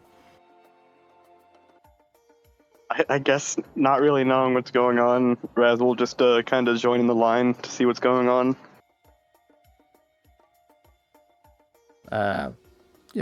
They kind of like give each other looks, but they don't say anything. And as you approach the front of the line and the priest, he looks up at you and, doesn't skip a beat, starts like saying the prayer over you, and motions for you to like kneel down and put your hands out for the water. Alright, I'll do as he says. When he notices that you're not catching on what to do with the cup of water you've now holding in your hands, he's like makes the motion. He leans down to you and says you're to wash your face. Of course. Cleanse yourself with the fertile spring. Pour the water over my face. Do you have any wounds? Yes. You can heal one wound. Alright, awesome. What manner of magic is this? You've been blessed with the fertility and virility that the goddess blesses us with. And, what is the name of said goddess? You cut back to the other people in the other room. He just, That was funny. you just go praise the gods, praise Malekith, and praise Moomin. In the other room, so Fee, you're standing there as they're, having stuff explained to them and points on the map pointed out to them. You also felt that kind of magical fizziness as you entered the building. I'm not sure if it's something you would have experienced before. Yeah, I don't have too much experience with magic. Yeah, so it's probably a lot more unsettling for you because it's not something like you recognize or have experienced. But it only happened like at the entrance and it hasn't kind of happened since then. Yeah, and you haven't experienced them talking about brass tablets before either, so this is all like new information to you that you're receiving. But do I make some connections since shadow people also presumably killed off my village because of something, Yeah, when and it was a total massacre. Yeah, when they start talking about these people walking shadows, that immediately kind of makes your hair stand on end. And you're reminded of just like the sounds of the screams when they attacked your village. And how your master kind of just like rushed into the dojo to arm himself with his armor piece that had been on display throughout your childhood. And then told you and your best friend, who was also training at the time with you, for the two of you to escape because the village was under attack before he ran down the steps of the dojo to fight. And that scene and that memory is kind of running through your head as they are like pointing at things on the map. So I haven't seen personally those shadow people, how they look like. Probably at a distance, but not up close. For you, they stepped out of shadows and they were dressed in black and they had their faces covered. Some of them had like masks over their face, sort of demonic depictions. But yeah, you wouldn't have been able to like see their details. But yeah, Drax, so he points out this location for you. And he begins to explain the path that can be taken to reach it through the desert. Would they mind if we went and visited the place then? If you're able to give them even an approximate location of this clan, then you have all the permission and blessing that you need to go and investigate that temple. Alright, so I guess I'd walk over to his map and I would like kind of like draw a circle around the forest in the southeast. Like somewhere within this forest is where they make their headquarters, whatever you want to call it, whatever you wish to call it, their seat of power, whatever. He stands there and appreciates the distance away that is to where you're currently located. I see. That's a great journey indeed. And this information is basically useless to you. You'll never find them just by walking through the forest, especially with. I'll just kind of look at him and look around his temple like your people. No, of course, but I cannot state to you enough how much I appreciate this lead. I could help you do more with that lead if you're willing to buy more information.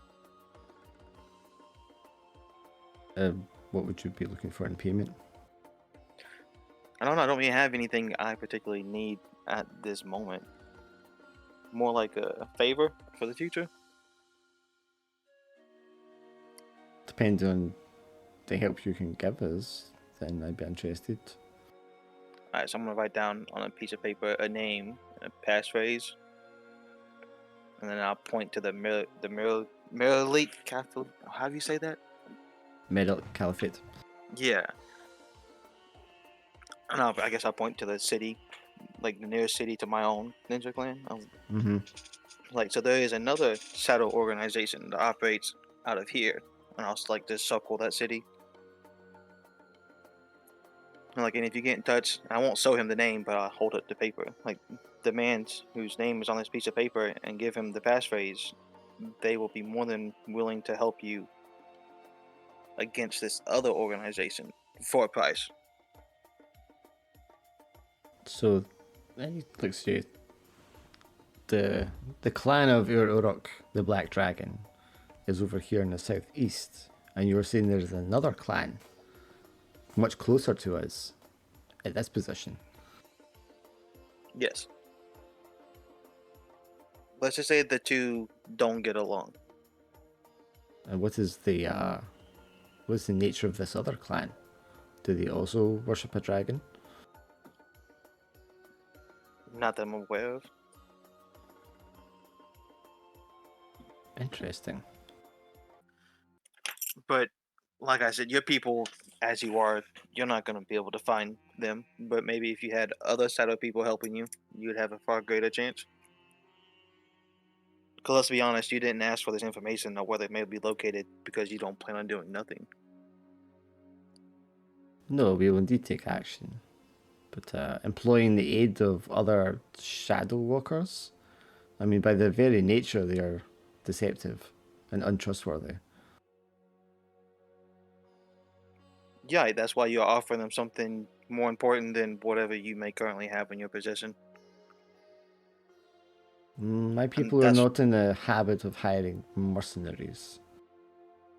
We are capable of resolving our own problems. You'll never find them on your own. You can trust me on that.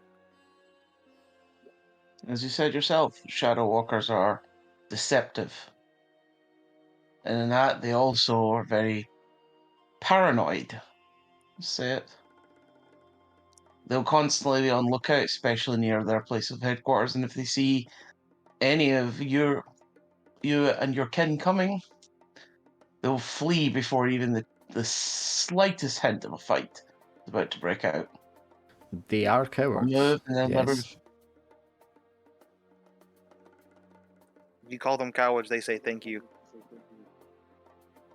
They take pride in that cowardice. They're despicable. Take it or leave it, it matters not to me.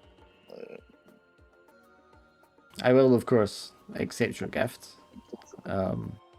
Anything that can help us restore the relic before it is used, or I fear, before it is used further for malicious acts, would be helpful. I will need to consult the others, the other councillors, elders, priests, about aligning ourselves with such a clan, but thank you for your help. Honorable people make me sick. Oh, we thank you for all your assistance. If you inform Adala that he would be doing the temple a great favour to escort you, if you wish, to the temple in the desert, I'm sure that he will take up this duty. He seems trouble at the moment, Sir Madala. He has been away for some time. There is no doubt things that he must deal with. I do hope his troubles pass soon. I wish you all the best with your own quest. Yes, thank you. You've left me much to consider. If we do find information on your ancient relic, we'll do what we can to pass on the information to you. If I may ask one other question, you said you were seeking to collect the tablets. For what purpose? Tablets are an ancient part of an ancient seal. I think that's more than enough information, Siki. I suppose. At least get paid for telling them. Jesus. Well, we are in no need of money or riches. Is that the point? It's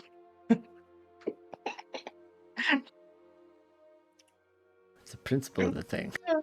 Exactly. You're just giving away free information. Come on, man.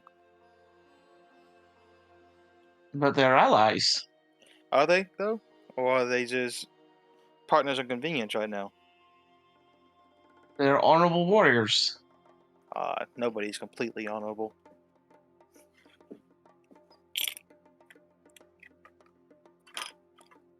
I believe they'll be in great aid in the worst of circumstances. Oh, I'm sure they will be, Rakan.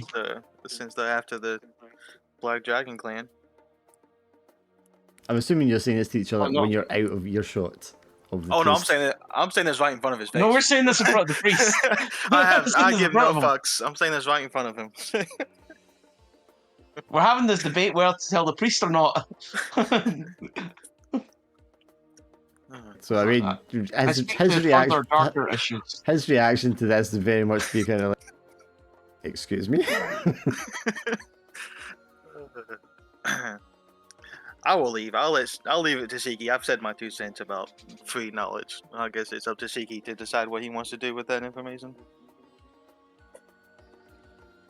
The tablets are an ancient parts of an ancient seal used to imprison a great evil from returning to this world.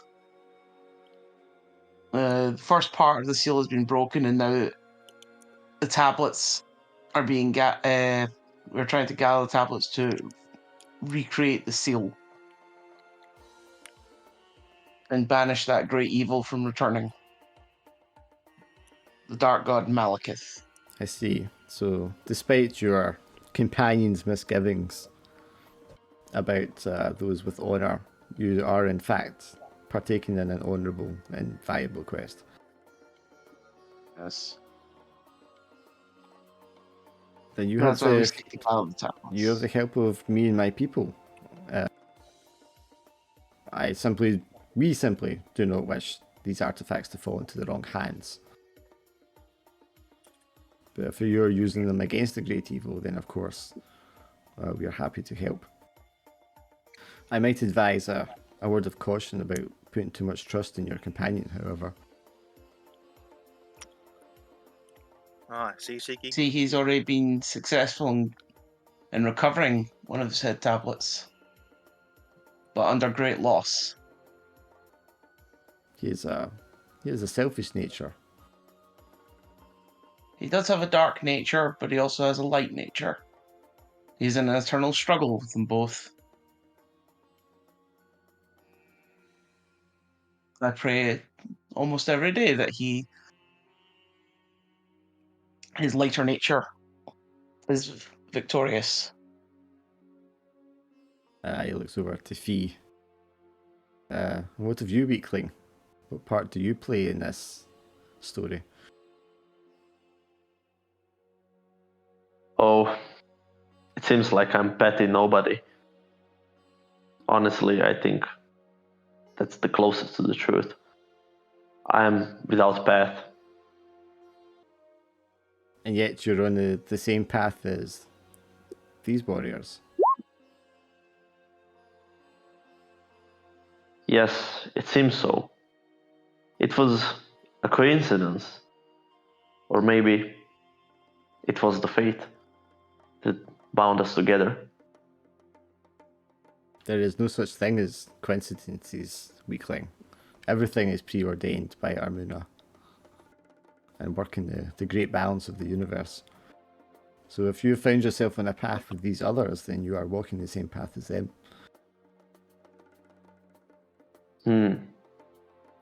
It might be so. I don't know what else I should do. My heart is telling me to stick with them. I don't have a purpose in my life. Those without purpose are best served in aiding those with a purpose to accomplish their goals. That is true. And I look over to Shiki and then back to the priest. It is so. It is the way. But it also seems that we are bound by similar fate. As it happens to be, my whole village was executed, murdered by shadow people. Yet, I do not know by which clan. Did your people also guard a sacred relic? Not that I know of, no, but there is no single day that I don't think about what would be the reason to completely destroy and kill the whole village. Perhaps your friend has more knowledge on their motives than either of us. I can only speculate as why they would attack or slaughter innocent civilians. Perhaps they are merciless cowards, and that is all it is. There is more to that. If I learn something about those shadow people so far, that they don't do things without the reason. They are shallow in a way, but realistic. It might happen that they were looking for something. But I was still young back then, just as an apprentice. So I don't know what would they look for. I hope that I will find the answer one day, and that it will lighten up the burden I'm carrying. And of course, you must exact retribution for the crime committed against your people.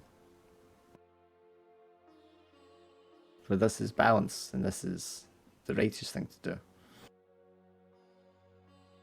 I don't want to carry anger in my heart. I don't want to live for retribution. I don't want to live for the vengeance. This is why I will stay empty, and maybe aid somebody else in honorable quest.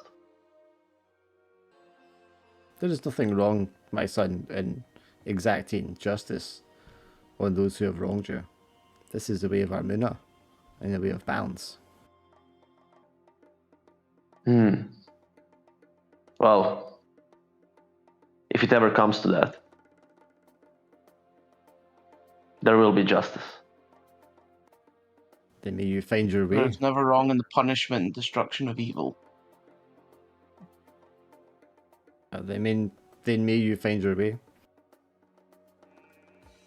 And fulfill the balance needed for your people. Maybe. And the lessons I'm carrying, this technique, I will put it to a test. You said you kind of stepped away a bit, Drax, is that right?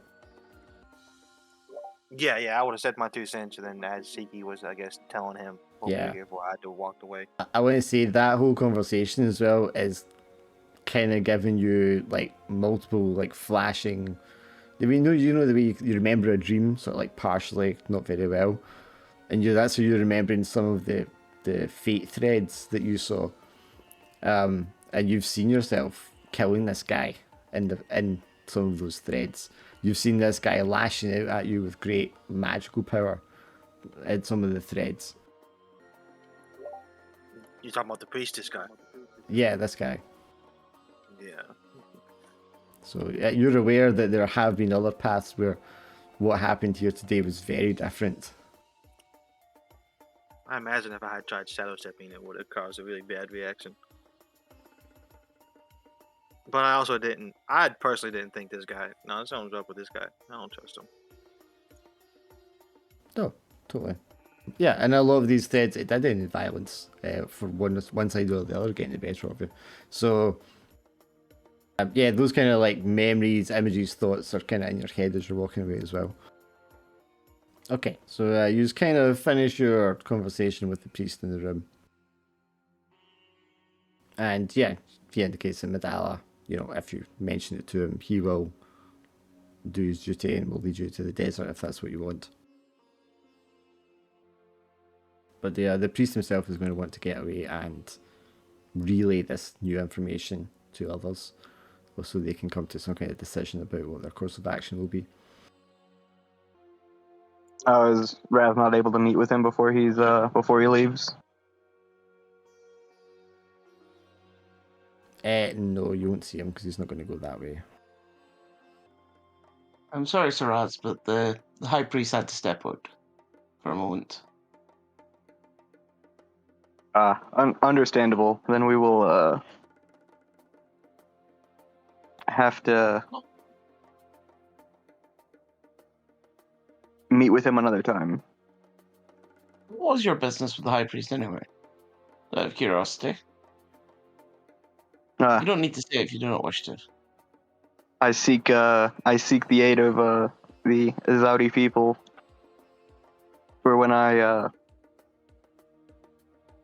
unite the wandering Minotaur tribes. We will need allies. I'm sure that'll be a great noble time for you. Yes. Then we will rise up and slaughter those who have thought us mindless beasts. And paint the continent red with the blood of our enemies. Oh, blah, blah. blah blah yada yada yada. World conquest, Minotaurs. Who's surprised? No. We don't wish to take over the world. Just our land. Same difference, I thought. Well, the Minotaurs did fight a great battle in the past against the Dark Dragon, so Well, I mean, imagine to fact is- anyone standing in front of a big massive herd of minotaurs, it's going to seem like they're the bad guys. What, does it turn out that Minotaurs are just somehow descendants from demons? Instead of just staying in the real world too long, just made them lose more of their demonic traits? Sorry, I didn't know if you were saying that to him or if you were just thinking that. I was just thinking that. Is that like something Raz is a little afraid of being the truth? I think at this point, after seeing the mural, Raz is more worried that Moomin turns out to be a dragon. Right. Yeah, because you don't like dragons. hey, and they can't depict Moomin, so maybe it's true. Are these symbols like all around town too, or like they just not in the streets? Do you want to go look around town? Yeah, I do. I'm a little worried now. Yeah, you'll find them at like key buildings, the library, temple, places of office. They're on, some of the pillars around town in the kind of more populated, congested areas, marketplace and such. So they are kind of like scattered around strategically, probably in the places that would be the most value for somebody who's trying to attack or sabotage the place. But they're not everywhere. So because that would be impractical to have them everywhere. They're just being placed at the most obvious places. You say impractical, but for a paranoid person, that's exactly what I would do. They would be over every building, Yeah, they'd be on the sidewalk. Yeah, and if Drax's thinking that way, then you might just, to be on the safe side, assume that to be the case anyway, because you don't want to accidentally set something off. Exactly. That's why I went looking. I was like, No, totally. But yes, there are a lot of them placed around. Yeah, they're just not like absolutely everywhere. well, I'm ready to leave the city already. My whole effectiveness just got cut in half. What has you so worried, old man? There's many great warriors around to protect you from harm. Old man, who are you talking to? Aren't you a hunched over figure covered in cloaks? No, I'm not hunched over at all. Oh, I am covered. I am covered, so you don't really see my skin, but I'm not hunched over. oh. I thought you were saying old man because they're all younger than you. Maybe? I don't know if you would, and I don't know if you would have got that I was worried about anything just because I was walking around town. Oh yeah, you are pretty secretive. Yeah, it's not like I have like a worried look on my face, huh? I was just looking around, see how many symbols I could spot and where they would be at. Yeah. So after you finish your business at the temple, where do you want to go? What do you want to do? There is a festival on, but it's in a couple of days' time. Do we go to the ruins and come back for that festival and make it time for the festival? Or will the ruins take longer than a couple of days together? It would take longer than a couple of days. I think me and Raz both have the same idea though about trying to find work. Yes, you all. Razzle asks them if they want to join him on a. Oh, sorry. Go ahead. No, you go ahead first. Raz will probably turn to everyone and just ask them if they want to join him on a job to get a little bit of extra spending money. Oh, I'm definitely down. I don't want to depend on s6e for all of my needs to be met. No offense, s6e. I'm taking, but I would like to go visit those ruins. That would probably. I don't know if Mandala would like to miss the festival just to escort us there though. If you want, if Mr. Medalla wants to stay for the festival, we can go traveling afterwards. Yeah. But I'm not going to make a like your opinion on it, Lord Dracan, if we should be no. going to the ruins or not. Yes, I Is there definitely anything want you'd be able to discover? I don't know if I'd be able to discover anything, but looking around, seeing maybe how they infiltrated it would be helpful. Also, Shike, I mean, when Fee is revealing about, his people being slaughtered by shadow walkers, I think that's the first time you've heard that from him as well. I'd rather talk about that in private than in front of everybody. Sure. So I'm going to ask him about what they did to his people. I don't want to exactly bring that up when we're in public. Yes, I definitely want to go and look at the temple too. But you want to earn some coin first. Yeah, I have 9 coin to my name. I don't like it. I feel broke. I'm going to the bathroom quick. I've been doing very good about not stealing stuff this campaign, so Your better nature is winning out.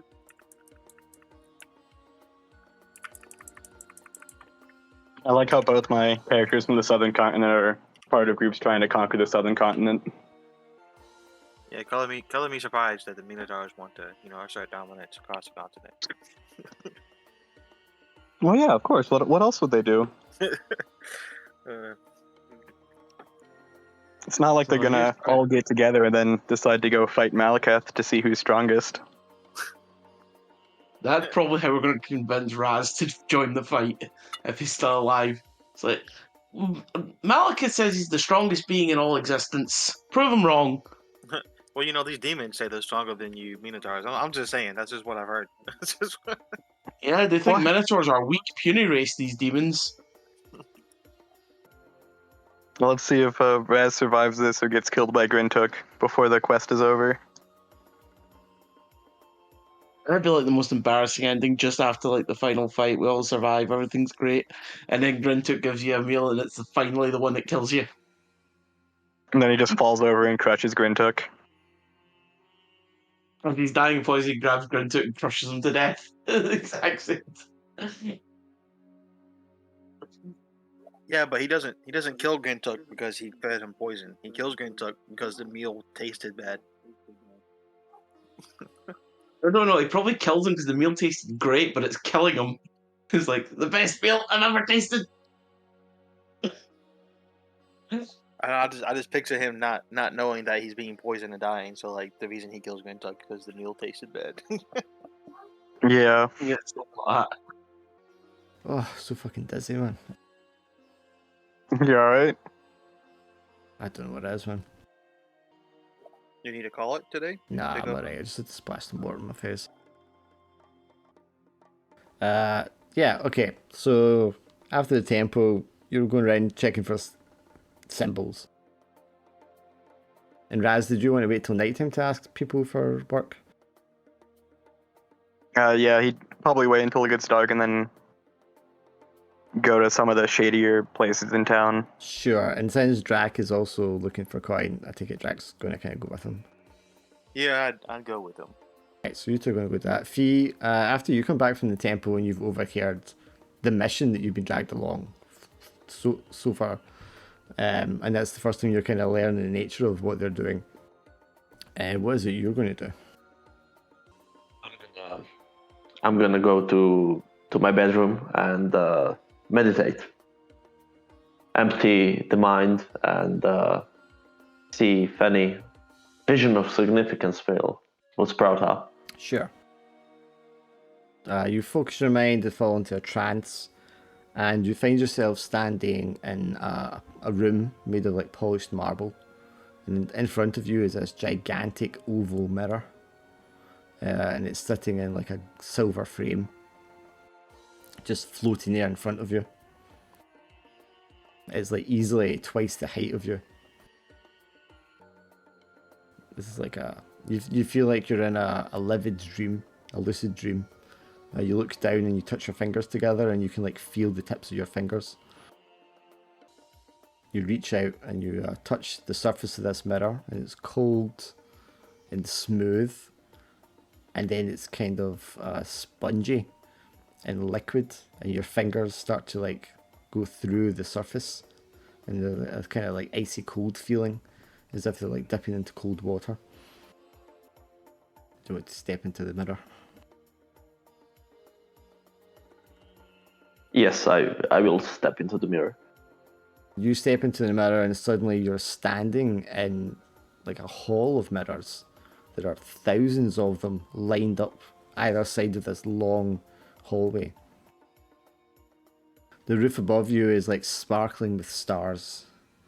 Although it's a night sky, it's like a very pale night sky. You walk past each of these mirrors and you can see the reflection in each of them. But through them you can also see that they are doorways and they lead to different locations. These are other mirrors in other places. Some of them are in palaces, people's homes. One of them is on a coast somewhere looking out towards the ocean. And one of them at the far end looks into a dark, deep forest. It's like a rainforest. And you can see these dark-skinned elves performing rituals beyond there in front of a temple. Can I get through that mirror? Get closer to that one? Sure. You look up to the mirror and you put your hand out to like push your way through like you did with the previous ones. And then this mirror is suddenly like hard, like a real mirror. And then when you look, looking at your hand as you feel it, you feel this, and then you look into the mirror expecting to see your reflection.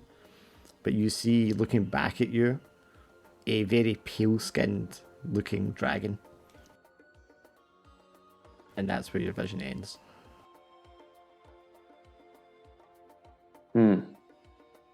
Well, I break myself all sweaty, restless from what that vision might be, and I'm just gonna go for a silent walk outside in the streets to clear my head. Can you roll, God, what would you roll? Just roll 2 dice for me. Sure. Okay, nothing. Nope, everything's normal. Sometimes normal is way to go. I mean, normal's good, nothing bad happens, right? Right. Yeah, you get up sweaty, a little shaky, and you turn around and you hear the rustle of beads at the doorway to your room. And Grintook is there, just kind of like leaning against the edge of the doorway. He's like, so, what you doing there? Nothing in particular. Why do you ask? Oh, you just looked as if you were a little shook up. And he's like holding like some kind of mouse in his hand, and he just bites its head off and starts to chew it loudly. Yeah, you looked real shook up. Did I, well, did you hear me speaking anything? No, I was just curious. Well, you are a curious one. Well, in my line of work, it pays to know what's going on. And Yeah. This is an interesting group. And he like swallows the rest of the mouse. I make a disgusting face. Oh, you want one? And he pulls another one out his pocket, live. No. Please. Enough of this. I'm gonna go for a walk. Suits yourself. And he like smacks the mouse's head against the doorway to kill it. Yeah, Grintook, stay out of trouble, okay? Sure thing, buddy. And he just like stands in the hall watching you go. So where they go look for a work fee, what do you want to do?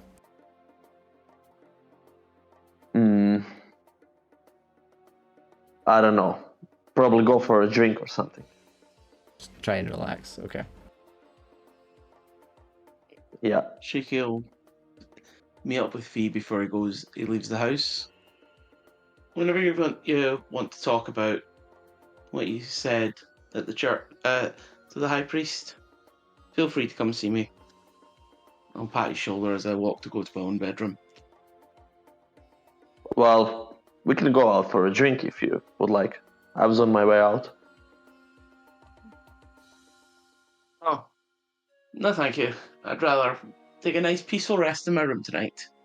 Enjoy yourself this evening. Sure. I'll see you tomorrow. Okay, well, Drac and Raz, what kind of work are you out looking for? Raz would probably just be thinking of going to a bar to maybe set up a short gambling racket. So you want to go somewhere and hustle people? Yes.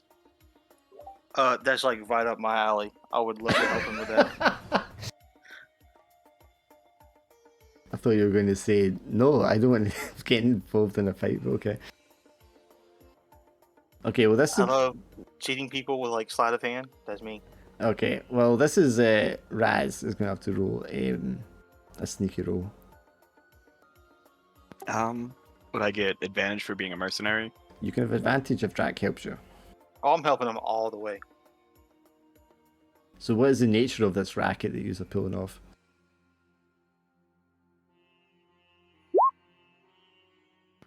Five.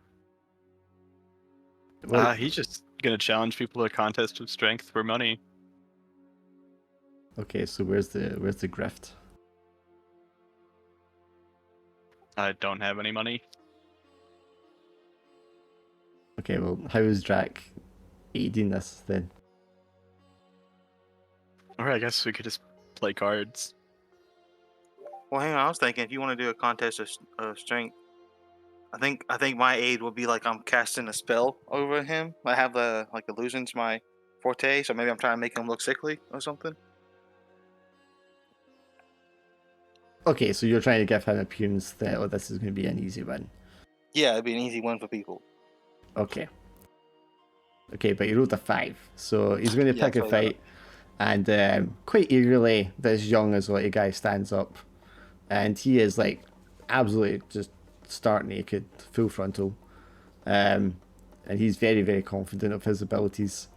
So he stands up and he's like, "Yes, of course, stranger, I will take you on. There's nothing more glorious than defeating a minotaur in battle." And the fight lasts for about 30 seconds before Raz is picked up by his horns and slammed into a wall, knocking him unconscious. He's going to take a pain. Oh. Alright. The young man raises his hands, everything swinging freely as he does so, and starts like cheering. "I am the victor!"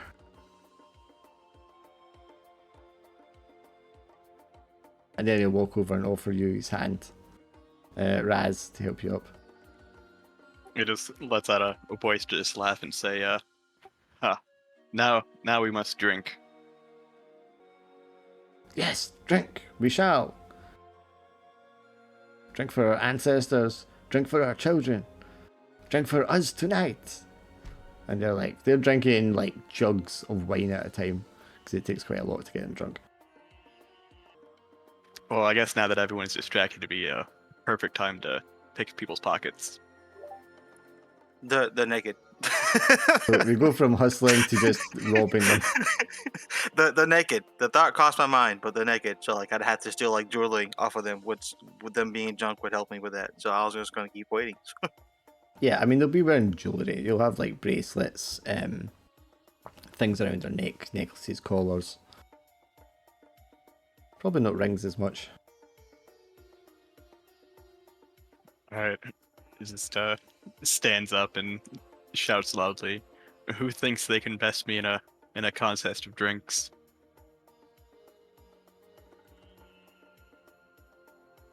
That's the middle-aged woman with slightly greying hair and amongst all the dark black hair, stands up completely naked. Very muscular, athletic body for a woman her age. I will challenge you to a drink, she says, slamming a jug. Ah, wonderful. Then, who's the barkeeper? There'll be a couple of attendants who are like the barkeepers, man. They just keep coming around and just filling up the jugs. Then I'll just keep drinking then. So she sits Try down to across. outweigh- So she sits down across from you, and she shouts, "Bring us the elvish ale." And this guy comes out, and he has this long, thin, porcelain pitcher, and he starts pouring you a much smaller kind of glass of this very fine ale, and you can like smell the aroma of it as soon as it leaves the pitcher. And then he sets the pitcher down beside the two of you. And we shall drink to victory and to our future enemies that'll sate our blood rage. And to our lovers, past and present. And then she starts to drink. Would you want to roll for that? I guess would I roll endurance? Yeah, what approaches are going to be flashy because you made the challenge, right? Yeah. Drac will, he's drinking, and everybody's kind of focused on the drinking competition. What do I do? That 6. I'll be looking for people who are distracted with the contest, but are also kind of too drunk to really notice me. Hopefully, and I will try to slip off the jewelry, like the bracelet and the stuff like that. Okay, you can give me a sneaky roll.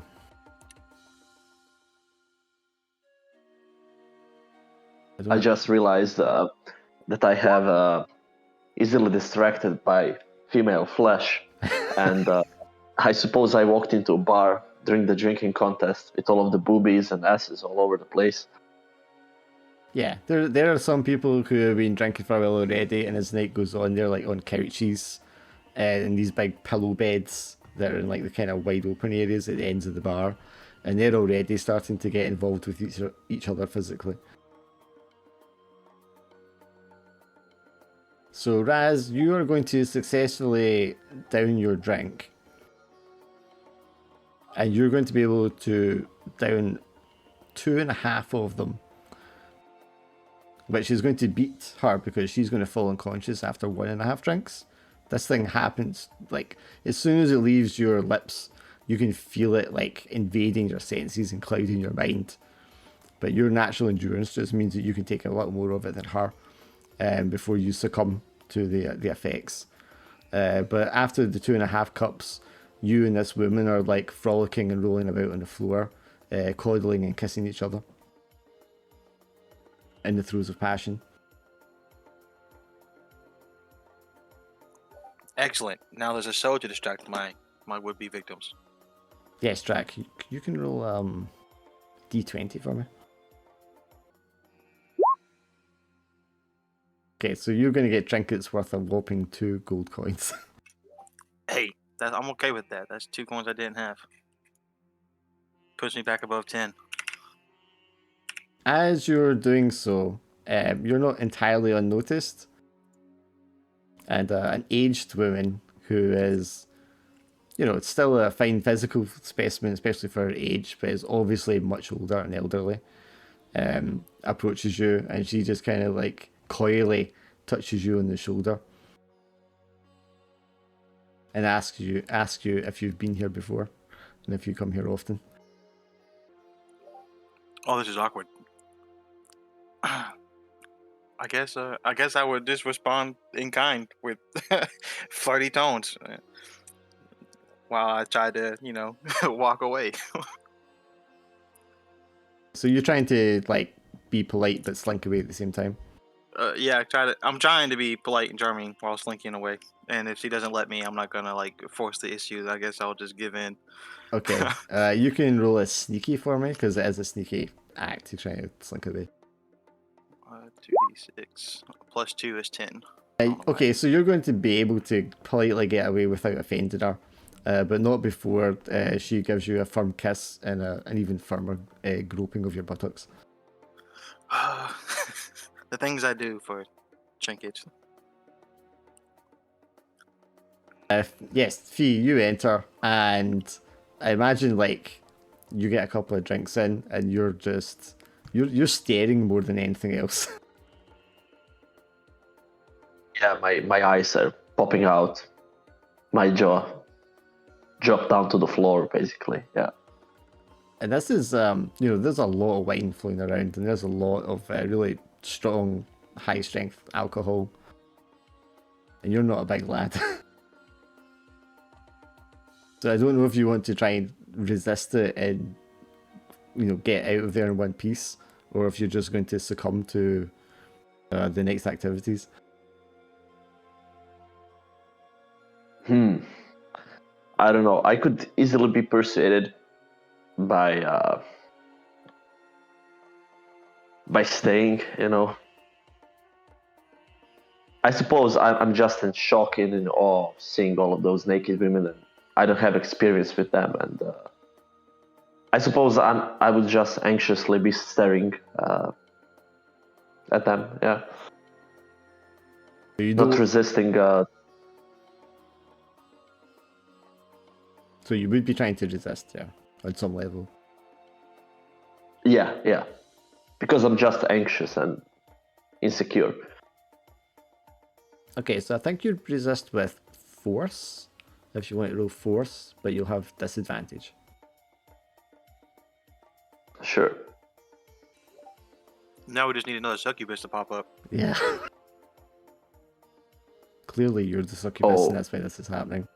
Oh yeah, Fee. You're like, I'm just coming in for a drink, just to unwind and relax. Oh, this is all going on? Oh, I'm not comfortable. I'm definitely going to leave in just in a minute. Just after this next drink. Oh, hey, how are you doing? Oh, maybe after one more drink. I imagine it's like early the next morning. Fee and Raz are kind of like waking up with a sore head. And the stale alcohol breath. And like you turn over and you are just like staring into each other's eyes and realize that you're both lying on the same like big massive cushion bed, surrounded by a dozen other naked Azoti. Oh wow. Raz. Fee, when did you get here? I don't know if I got her here in the first place. I can't remember anything. You hear a soft kind of and you turn around, Fee, and the elderly aged woman is just like coddled up next to you.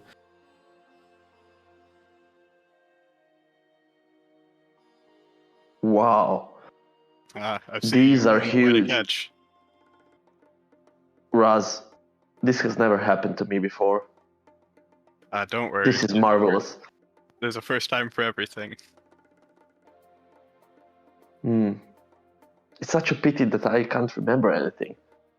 I suppose I had a lot of drinks. I hope that I didn't left a big bar bill, because I don't have any cash. That's a good point. I don't have any cash either. We should probably leave. I'm gonna look around, see if there's any mugs that are half empty before I gather my stuff. Do you think we can leave these women just as they are?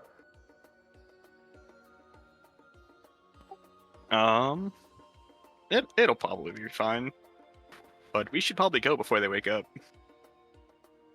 Wouldn't that be unpolite?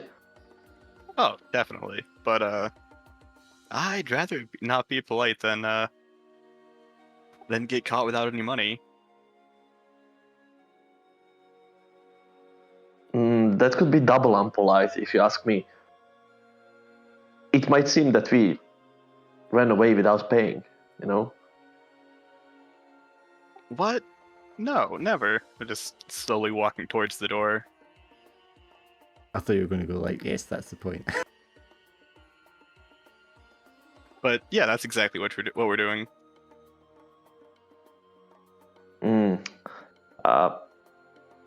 Yes, Raz, I'm gonna be there in a minute, okay?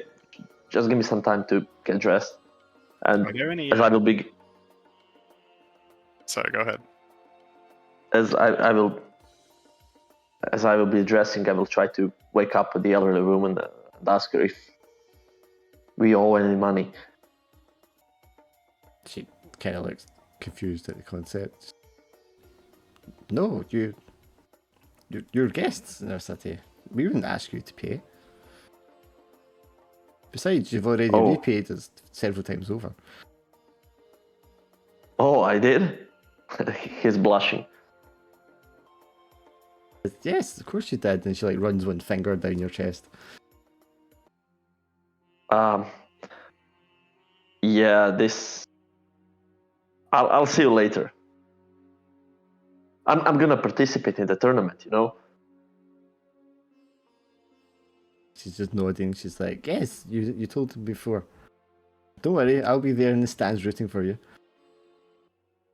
Oh, you know, can I ask something of you?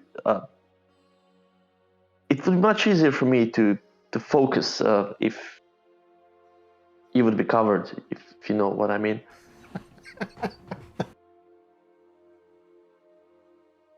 She just looks at you like, covered? Why would I cover this? And she stands up in her full glory and flexes. The Azoti are not ashamed of our bodily forms. We are nature's perfection. Oh no, I didn't mean to be rude. It's just me, you know. I'm mesmerized, and it's taking too much of my attention while I should be focusing on some other matters, you know. It's nothing personal. This is beautiful. She folds her arms across her chest, which lifts her droopy tits up just a little bit. It's like, very well. I don't want to distract you while you're battling. I will cover my body. Fee will bow and silently walk outside. The entire time just looking back at her. So I want to just say at this point as well, this isn't like how I designed this culture. This is how another player designed this culture a long time ago. I'm just staying true to the vision. No, it's fine. It's pretty funny. Yeah, I literally almost spit up my drink at one point. Well, I was struggling to breathe for a bit. I was laughing so hard. Yes, Yuki. So you see them like come in the morning. You're sitting having your tea, fresh vegetables and fruit laid out in front of you. Medala's there with other members of his family, and they're all like joking and laughing when Raz and Fee come walking in, looking worse for wear.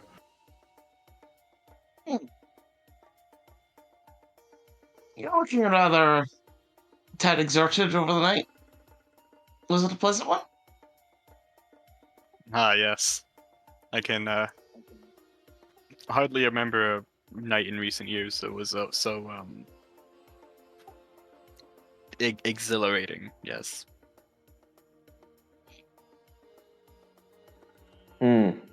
Yes, and You all enjoyed yourself. Yes, there was were many good. great drinks. Mastering the body and the mind, you know. That flushed Fee. Are you doing okay?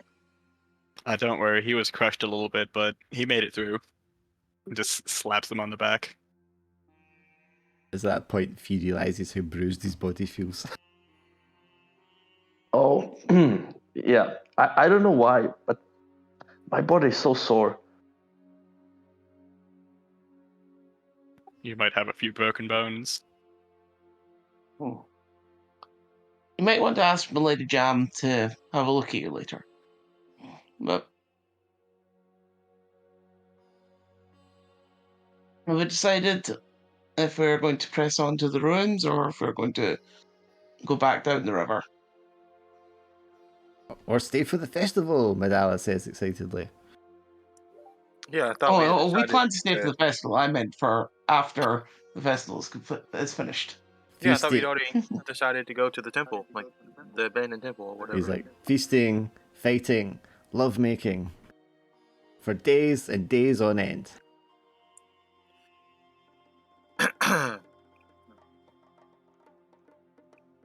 Now, a couple of us are looking forward to participating in the tournament. Have you changed your mind, Shiki, about joining the tournament? I have sworn a path of no violence, but if it's a competition of skill where we do not intend to actually produce great harm on each other, I believe I should be able to participate.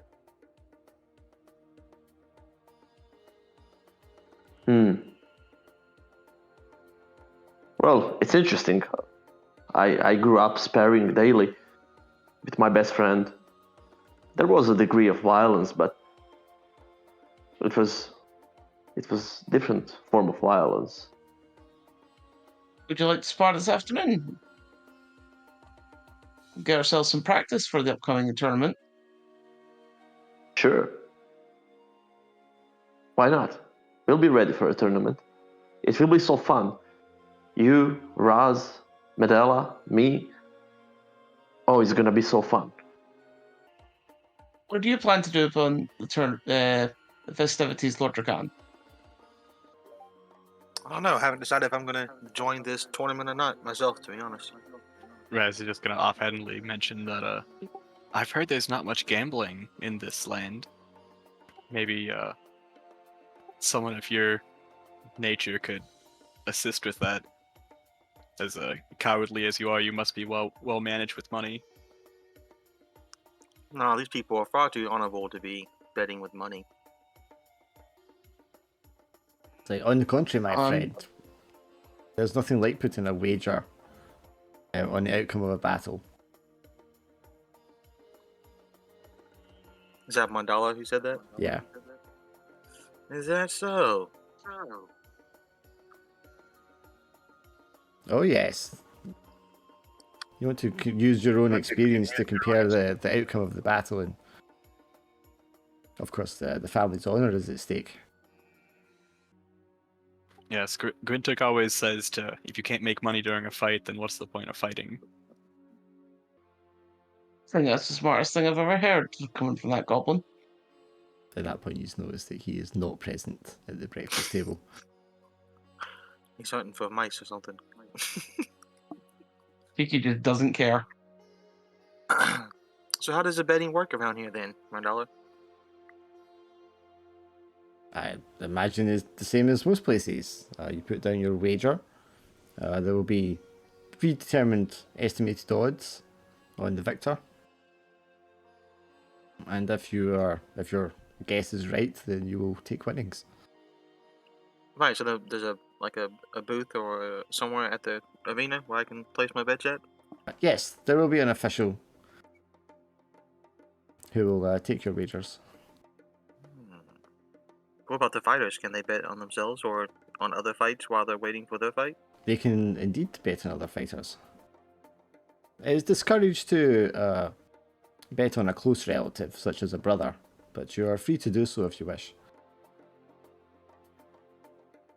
Interesting. I think I will join the tournament then. Haha! Mandela says, and he's like slapping his brother's arm. We will have a weakling league. Haha! And the two of them start laughing. Yes, I would definitely appreciate a weakling league. There's no way I could fight people like you guys. I don't know, Lord Drakan. I think you would fare well battling into the great mighty warriors. Oh, no. Definitely not. The odds against me would be humongous. Could you imagine? Medalla. Yes, huge odds with great monetary reward to those who bet upon you. Oh, no one would bet upon me. That'd be ridiculous. Medalla is kind of like considering. It's like, I think it may be. I think it might be too favourable to have you fight amongst yourselves in such a way. I mean, look at young Fee. He barely survived the throes of passion, let alone the throes of battle. While, of course, we are concerned with the well-being of our guests, it goes against the spirit of the tournament to not push yourself to the limit and test yourself against an opponent who actually,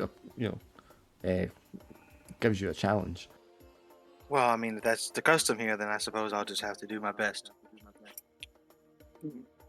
I would prefer to face members of the village than I would to face my compatriots here. Yes, These are friendly matches, of course. I don't believe any of you could defeat me in battle.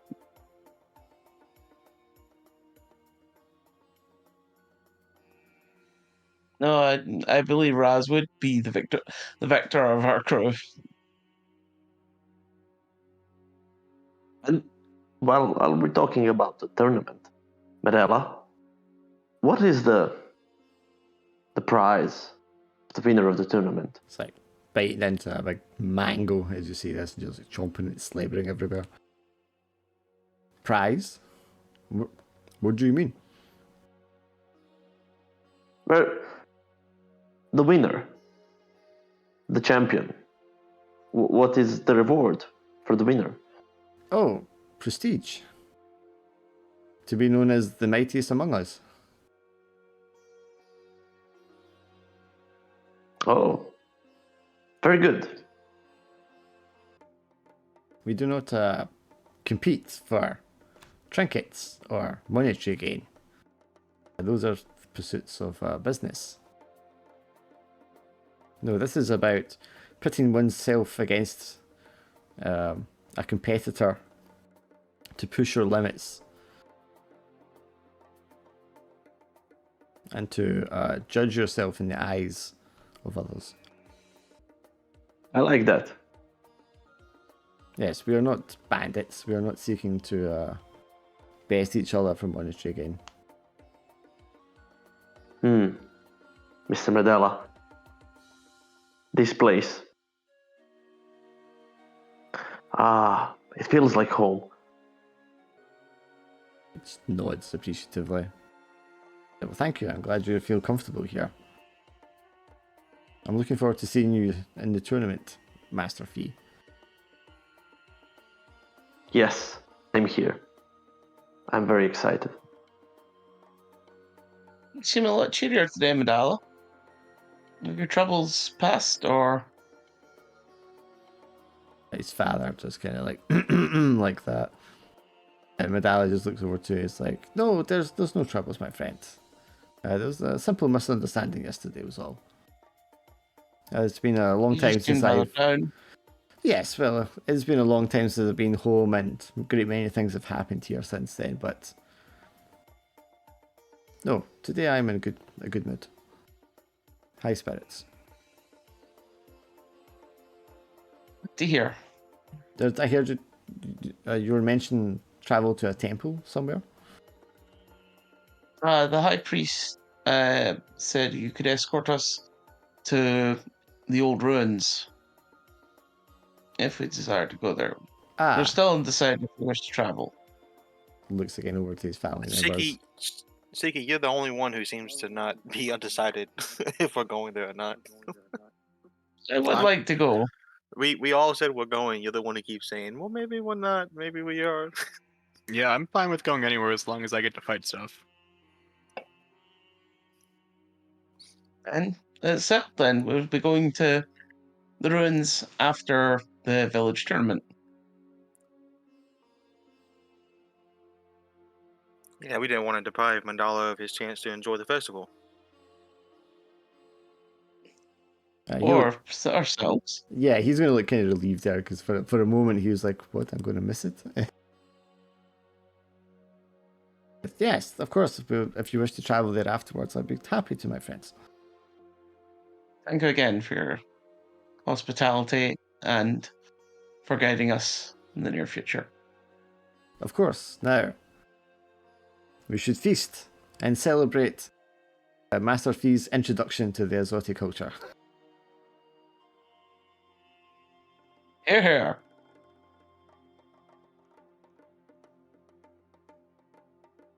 I don't know if I'm gonna be able to compete if I continue this drinking.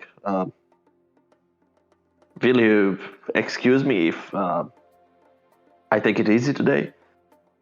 I need to be fit, you know? Vidala stands up in his chair and puts out his arms and goes, "Grandmother!" You turn around, Fee, and you see the old woman enter. I hope that woman is not the woman I woke up with. It is, yes, of course. Oh my god. He runs over the room and Oh. gives her a big hug, and she's like completely naked. Oh. I missed you last night, Greeting. grandmother. Were you at the tavern? And she looks over to you, Fee, and then looks back at Medalla and says, "Yes, my grandson, I was. If you excuse me, I need to make myself ready, and then I will join you for breakfast." Your grandmother, she's a very lovely lady. Oh, I love her dearly. She's a wonderful woman, and such a fantastic warrior. Great stamina. Oh, yeah. Raz is gonna lean over to Fee and just whisper, "Maybe they should start calling you grandfather." Yeah. I'm again quite anxious and uncomfortable in this situation. I'm gonna look down at the floor. I'm not gonna even raise my head and keep quiet. Yeah, Fee's kind of quiet for the rest of the breakfast, especially after the grandmother joins you all. It's a pleasure to meet you, madam. I'll speak to the grandmother. Yes, it's a pleasure to meet you too, son. Where is it you hail from? I hail from the east of Isles, in the far east of the continent. Oh, I heard the warriors in the east are formidable. Oh, the mighty samurai. Oh, yes. They're great, valiant warriors. Oh, I was actually referring to the people of the mountain. I heard they have great stamina and virility. That they do. And I spent some of my childhood with the warriors of the mountains. Oh, indeed. We'll need to talk about it sometime. My pleasure, madam. Maybe you two can get acquainted over drinks. Oh, I think I had quite enough to drink last night, but perhaps another time. I'm not fond of these strong spirits used by the Azati. Medalla leans over to his grandmother and says, "Oh, Lord Abbey is looking for a wife, grandmother. Perhaps you would accommodate him." Ha ha ha ha.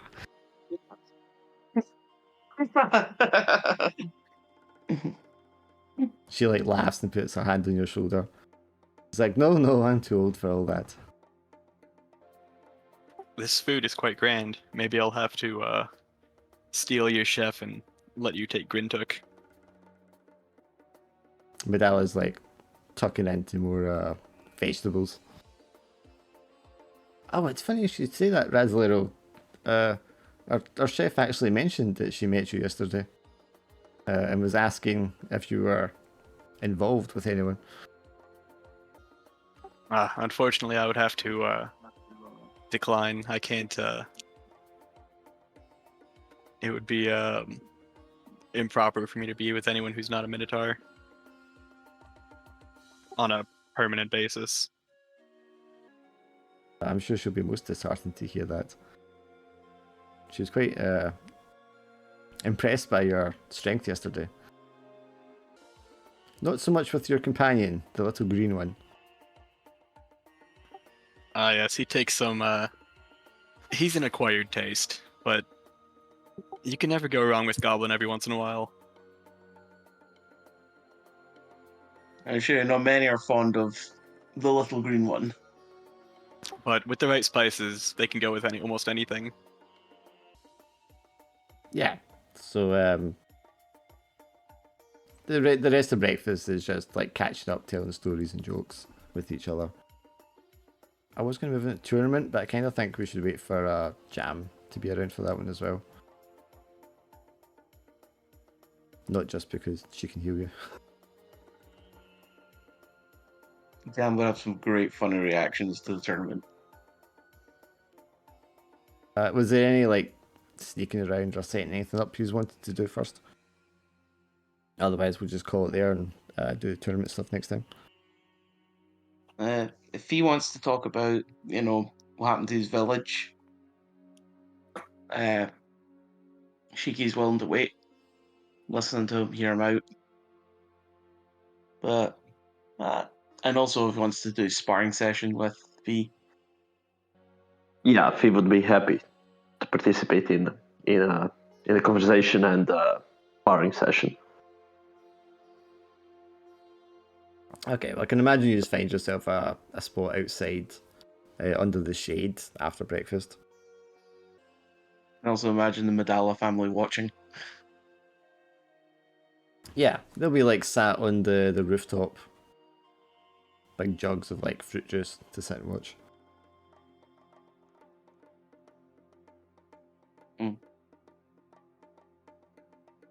So first time Shiki, ever. Yes, Fee. do you want to have a sparring session first, or? Really, some of our pent-up frustrations. Hmm. So you're going to start Right. seeing Shiki undress. You could talk while you're sparring. Yeah. Okay, Shiki, we can do both in the same time, which will be interesting. It's been a while since I had a sparring partner, and I've seen some of your moves. It's quite impressive. In my village, we learn similar techniques. It is a little bit different, but your style, it is similar to ours. I noticed that there were some similarities in your fighting moves. So Shiki's going to disrobe for the first time, go topless, and he's going to see a lean, chiseled physique underneath those big, fluffy robes. If you other guys are like sitting with the Azoti while you're watching it, you can hear the father say to Medalla, "Ah yes, this one does have a physique. He's not such a weakling after all." She also gets topless. Who do you want to bet on the winner? Medalla's brother is like kind of keen at that point. Ah, wager, my friend. Yes, I will. I will bet this leather vest made from the hide of my cousin. He just takes off his armor and sets it on table. Well, I will. Well, we do not have armor to trade in exchange, I will make an equivalent value wager in gold coin, and he puts down like a little stack of gold coins. I would like to bet on Lord Abbey. Clearly, he is the more trained professional here. But I've seen young Fee exhibit feats of great strength in times of need. Maybe he will be the victor. Yeah, the father's just kind of like, I'm not sure. The young boy looks as if he's kind of tired. Yes, he did exert himself quite a bit the other night. Right, sorry guys, when you go. Shiki, I'm gonna show you something. Shiki Are you just ready? take his stance, like, I'm ready. I'm prepared. Well, like I said, you're good, but you're still too honorable when it comes to life and death situations. And in that moment, Fee will kick the ground with his feet, try to send his eyes, blind him for a second before lunging for a strike at the chest. Oh, that's a sneaky attack. Shiki will... Yeah, I actually have 0. I'm sure it'll go fine for you. So you're both going to kind of equal because you're both. Oh yeah, it went really well for you. Yeah. Well, I could, since Shiki's it's end of gonna- the session, I can be lucky.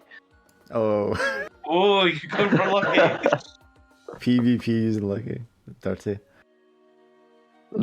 Well, it's a dirty move. Okay, so your lunge is going to strike at him, so you'll blind him. Do you want to roll your defense there, Abby? So +2 to this. 11. Okay, so he's going to hit you with what would be like a serious strike. It's not going to be a wound because you're not trying to like hurt each other. But Let's I'll like see. deflect it so it grazes my chest instead. You will take a pain because it's sore because of the meta thing he's putting into it. So you do deflect him, but Oh, you're going to holy. take pain doing so. I'll be bruised. I'll take a bruise on my chest for the grazing strike. And as he strikes, he's gonna speak out. You see, Shiki, don't expect your enemies to fight honorably as you fight. And I will try to sweep his leg from behind. Try and knock him down. That quick, you think? Yeah. +1. Just a 9. Okay, so you want to roll. Actually, no. Let's try to think how you balance this out. Fee is going to take a pain, and then Fee, you can retaliate straight away. So I imagine as I'm falling down, he's hit my leg. Mhm. So I'm falling down, and I'm gonna, as I'm falling, I'm gonna take his arm into submission and topple him down to the floor as well while holding his arm. I think that's probably force.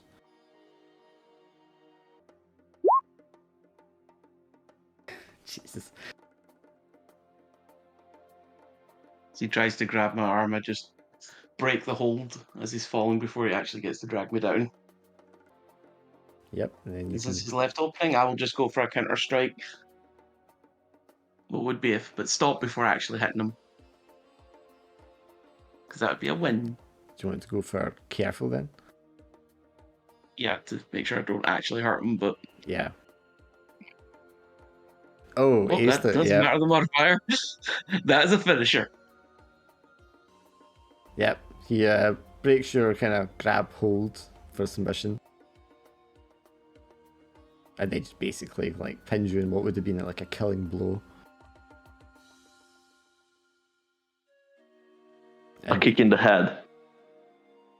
And the Azoti are there like and they're like clapping. And the father's like, see? I knew he would win. Haha. Quite right you were. And the brother picks up the stack of coins and the armor. Better luck next time, perhaps, my friend. Don't worry. I'll attempt to win it back during the tournament. Shiki will help Fee up, as any good warrior would. Yeah, Fee gives you a hand, stands up, and bows to you. This is a good sparring. You thought, well, I'll pat the graze on my chest, showing the evidence. Yes. Well, my apologies for the dirty trick. I was just trying to pass on some advice in the upcoming future, because we will face many honorable opponents. Who will use all kinds of dirty tricks on us, right? No matter what As long as you can survive the first strike, you can always provide a good counter. And that'll be my Right. lesson to you, Fee. You're right. Here you are, the winner. Still, I barely saw that blow coming to the chest. If I was only a moment moment slower, I could just imagine I would have broken a few ribs. I would have lost that fight. Yes, it could go either way. I hope we'll see each other in the tournament. Who knows? I do say I hope we do not. I'd rather fight. A fight is far less stressful.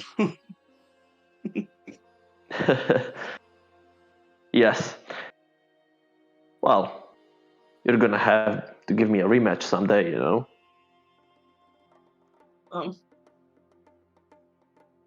Just ask.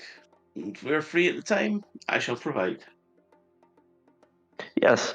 And by the way, Shik, you mentioned that you've met some of the mountain warriors before? Yes, my family have traveled all over this continent. And I grew up in the Eastern Mountains for a couple of years. Traveled many villages. Because I don't think I ever saw you before. Well, you already know that I'm the only one left. Well, there was my friend Lynn. I don't know if he's still alive, somewhere out there. I pray for you that your friend is out there and that you two will find each other. Yes. I was a young lad. Some better I was occasions. a very young lad when I was in the mountain villages. Did some of my earliest training there. I think I was about 5 when I left. Yes. That's why I probably don't remember you. How old are you, Fee?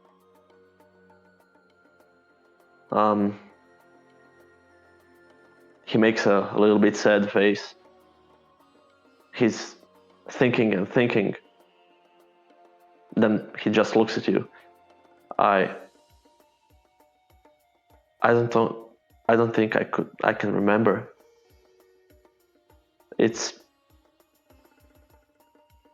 I don't know. And then he just stops and goes a little bit pale. Probably suppressed memories of the months and years before being released from the cube.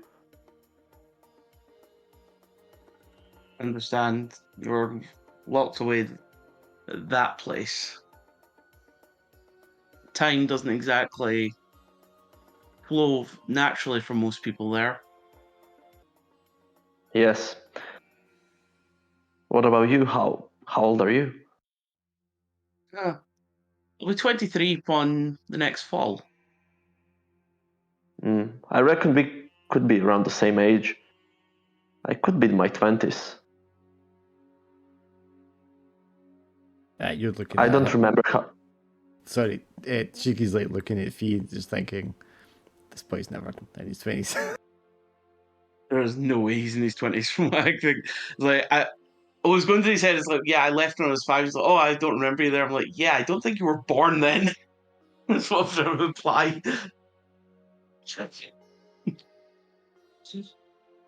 Yeah. Who knows? So you said they were attacked by shadow walkers, by ninja. Yes, shadow people. They invaded our village during the night, and when I was in the They all dojo. wore black, bore masks. Yes, Masks with horns. yes, kind of a demonic-looking masks and disfigured masks. Yeah. You know them? They Did they take anything? I ran off for my life. I left the village, and when I stopped to look back in the distance, I saw it already in the fire, and the screams already stopped. I don't know what would they take from our village. We don't really have anything there. Well, we didn't have. They'll just take possessions.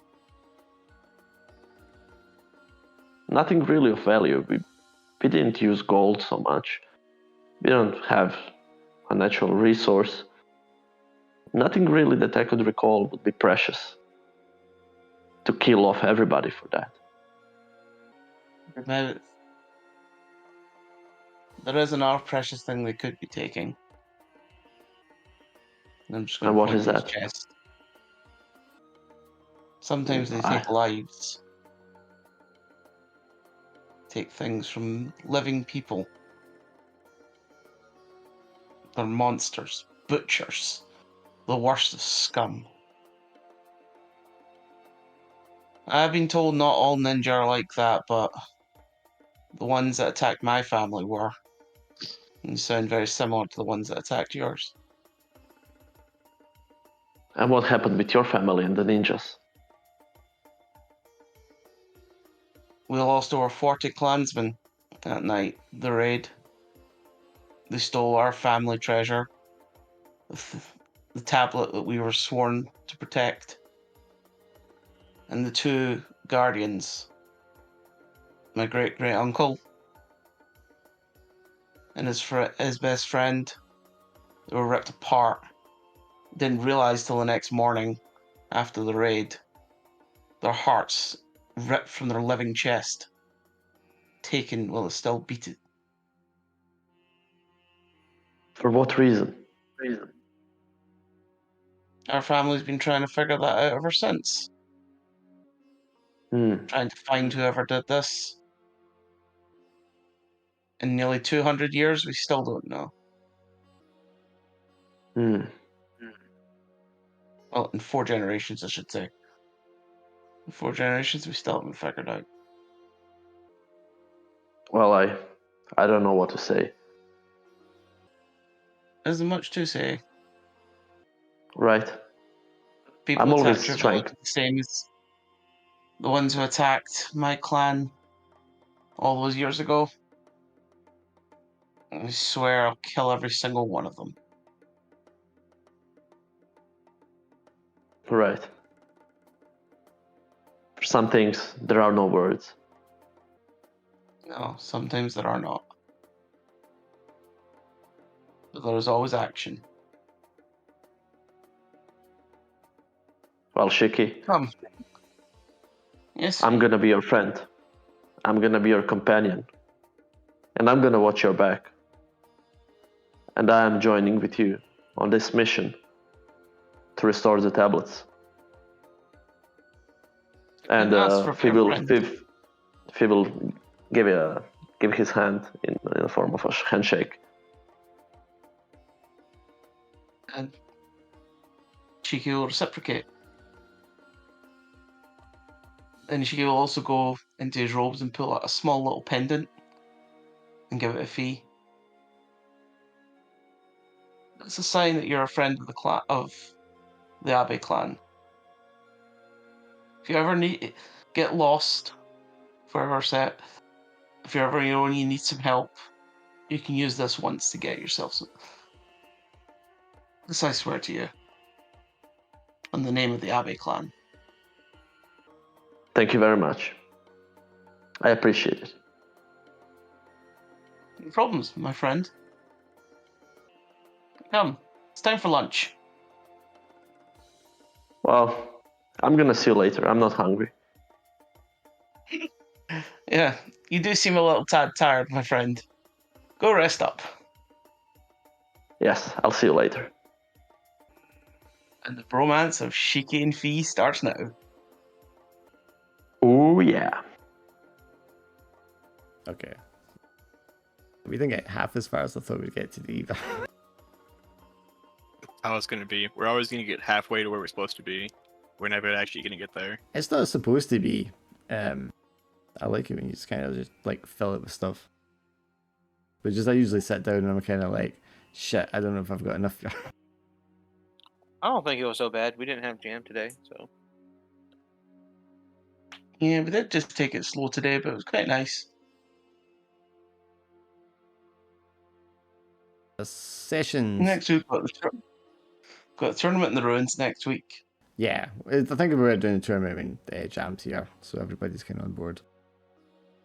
And then please go to the next place. Everyone gets an XP for showing up. And then if anyone did the drive. I drank elf wine. You did drink elf wine. You drank the most elf wine. Yes, I won.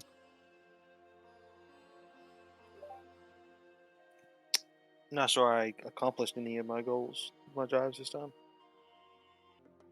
I definitely befriended Shiki, and I found out about shadow people. Yeah, you found out the actual quest, so it's still going to help. Yeah, I don't think Raz doesn't even know why we're going on a quest yet. Well, you're getting paid. That's why you're going on a quest. Did you get drive, Shiki? Yeah, sorry, I was on mute. I learned about ancient cultures and I also found clues on the tablet. Oh yeah, so XP there. Notable enemy or task? I don't think so. No, No, we so. don't have it. Learn something new about one of your characters of the world. I think we did that, so everyone gets an XP for that one. And then characters that did something awesome. I really want to say Fee getting on. That was just insanely funny. Well, he lost his. Did he lose his V guard? Does that count? Well, he doesn't know if he did or not, so. So yes, if you don't know, then obviously the answer is yes. He became a man. Yeah, we didn't really do much other than just talk to people in the city, though. I mean, With grandma. talking stuff and doing stuff can still be something awesome, though. Because it's still roleplay, right? Arguably, it's more roleplay than doing stuff. Yeah, I guess Raz getting thrown all across the room was hilarious as well. Yeah, that kind of. I thought we were gonna go like do some actual shady shit, and he's just like, "Oh, let's see who's the strongest." I should have saw that coming. Yeah, and it was immediately lost. Be fair, he probably didn't have a high chance of succeeding a sneaky roll, so. Yeah, sneaky's my lowest one. I thought it would just go through since I had mercenary, and that let me do the background thing to find people doing shady business. Well, gambling with people isn't shady business, though. There'll be plenty of places you can go where there'll be a lot of shady people. This is a kind of monoculture here. So it's not quite as much. Okay, so we're thinking not so much on the awesome side this time. Does anyone have a level up now? I think I have enough for level 3. I think that's 11 XP. I think for level 3. As I'm one level shy, XP shy. 1 XP. So should I go for ogre stomach or Well, natural immunity? You and Fee are going to get an XP each for a 5-star chat. Oh. Because that's effectively what you did at the end there. Bum ba dum bum bum. I don't think the others had a fireside chat. Unless you'd count Grintook. If you're exchanging like cultural things, I suppose. Drac did have a very intricate conversation with Grintook early on. I don't think he shared anything about him with Grintook though, because Drac's quite secretive. No, Is- we just shared. I just didn't say anything. I got him to help me make a potion. Yeah. Is Razzler sharing his plans for continental conquest a fireside chat? I don't think it was. I usually remember when people are doing it. I don't think anyone else did it. But 2 of you had a level up then. Yeah, I got enough level up. Yeah, nope. I'm at 10 out of 11 myself. So next session I'll level up. Yeah, what do you think would fit more, ogre stomach or natural immunity? Well, natural immunity if you want to be against like poisons and stuff. And diseases, pathogens. That kind of ties into what you've been doing anyway. Especially if Rentuk's got more potent stuff to use on you. Alright, I'll just go with natural immunity then. Okay, I guess we're done for the night then, guys. Yeah. Alright. Yeah. See you next week. I'm just looking what to take for my next upgrade. I'm totally learning the spell bugs for my next upgrade. Are you already level 3? No, I'm level 2. Me and Raz have both went to level 3. Cool. I'm probably gonna go for next session. Yeah, if you've not done it this session, you'll probably do it next session. I can't imagine Yeah. Jam's going to be far behind you guys either.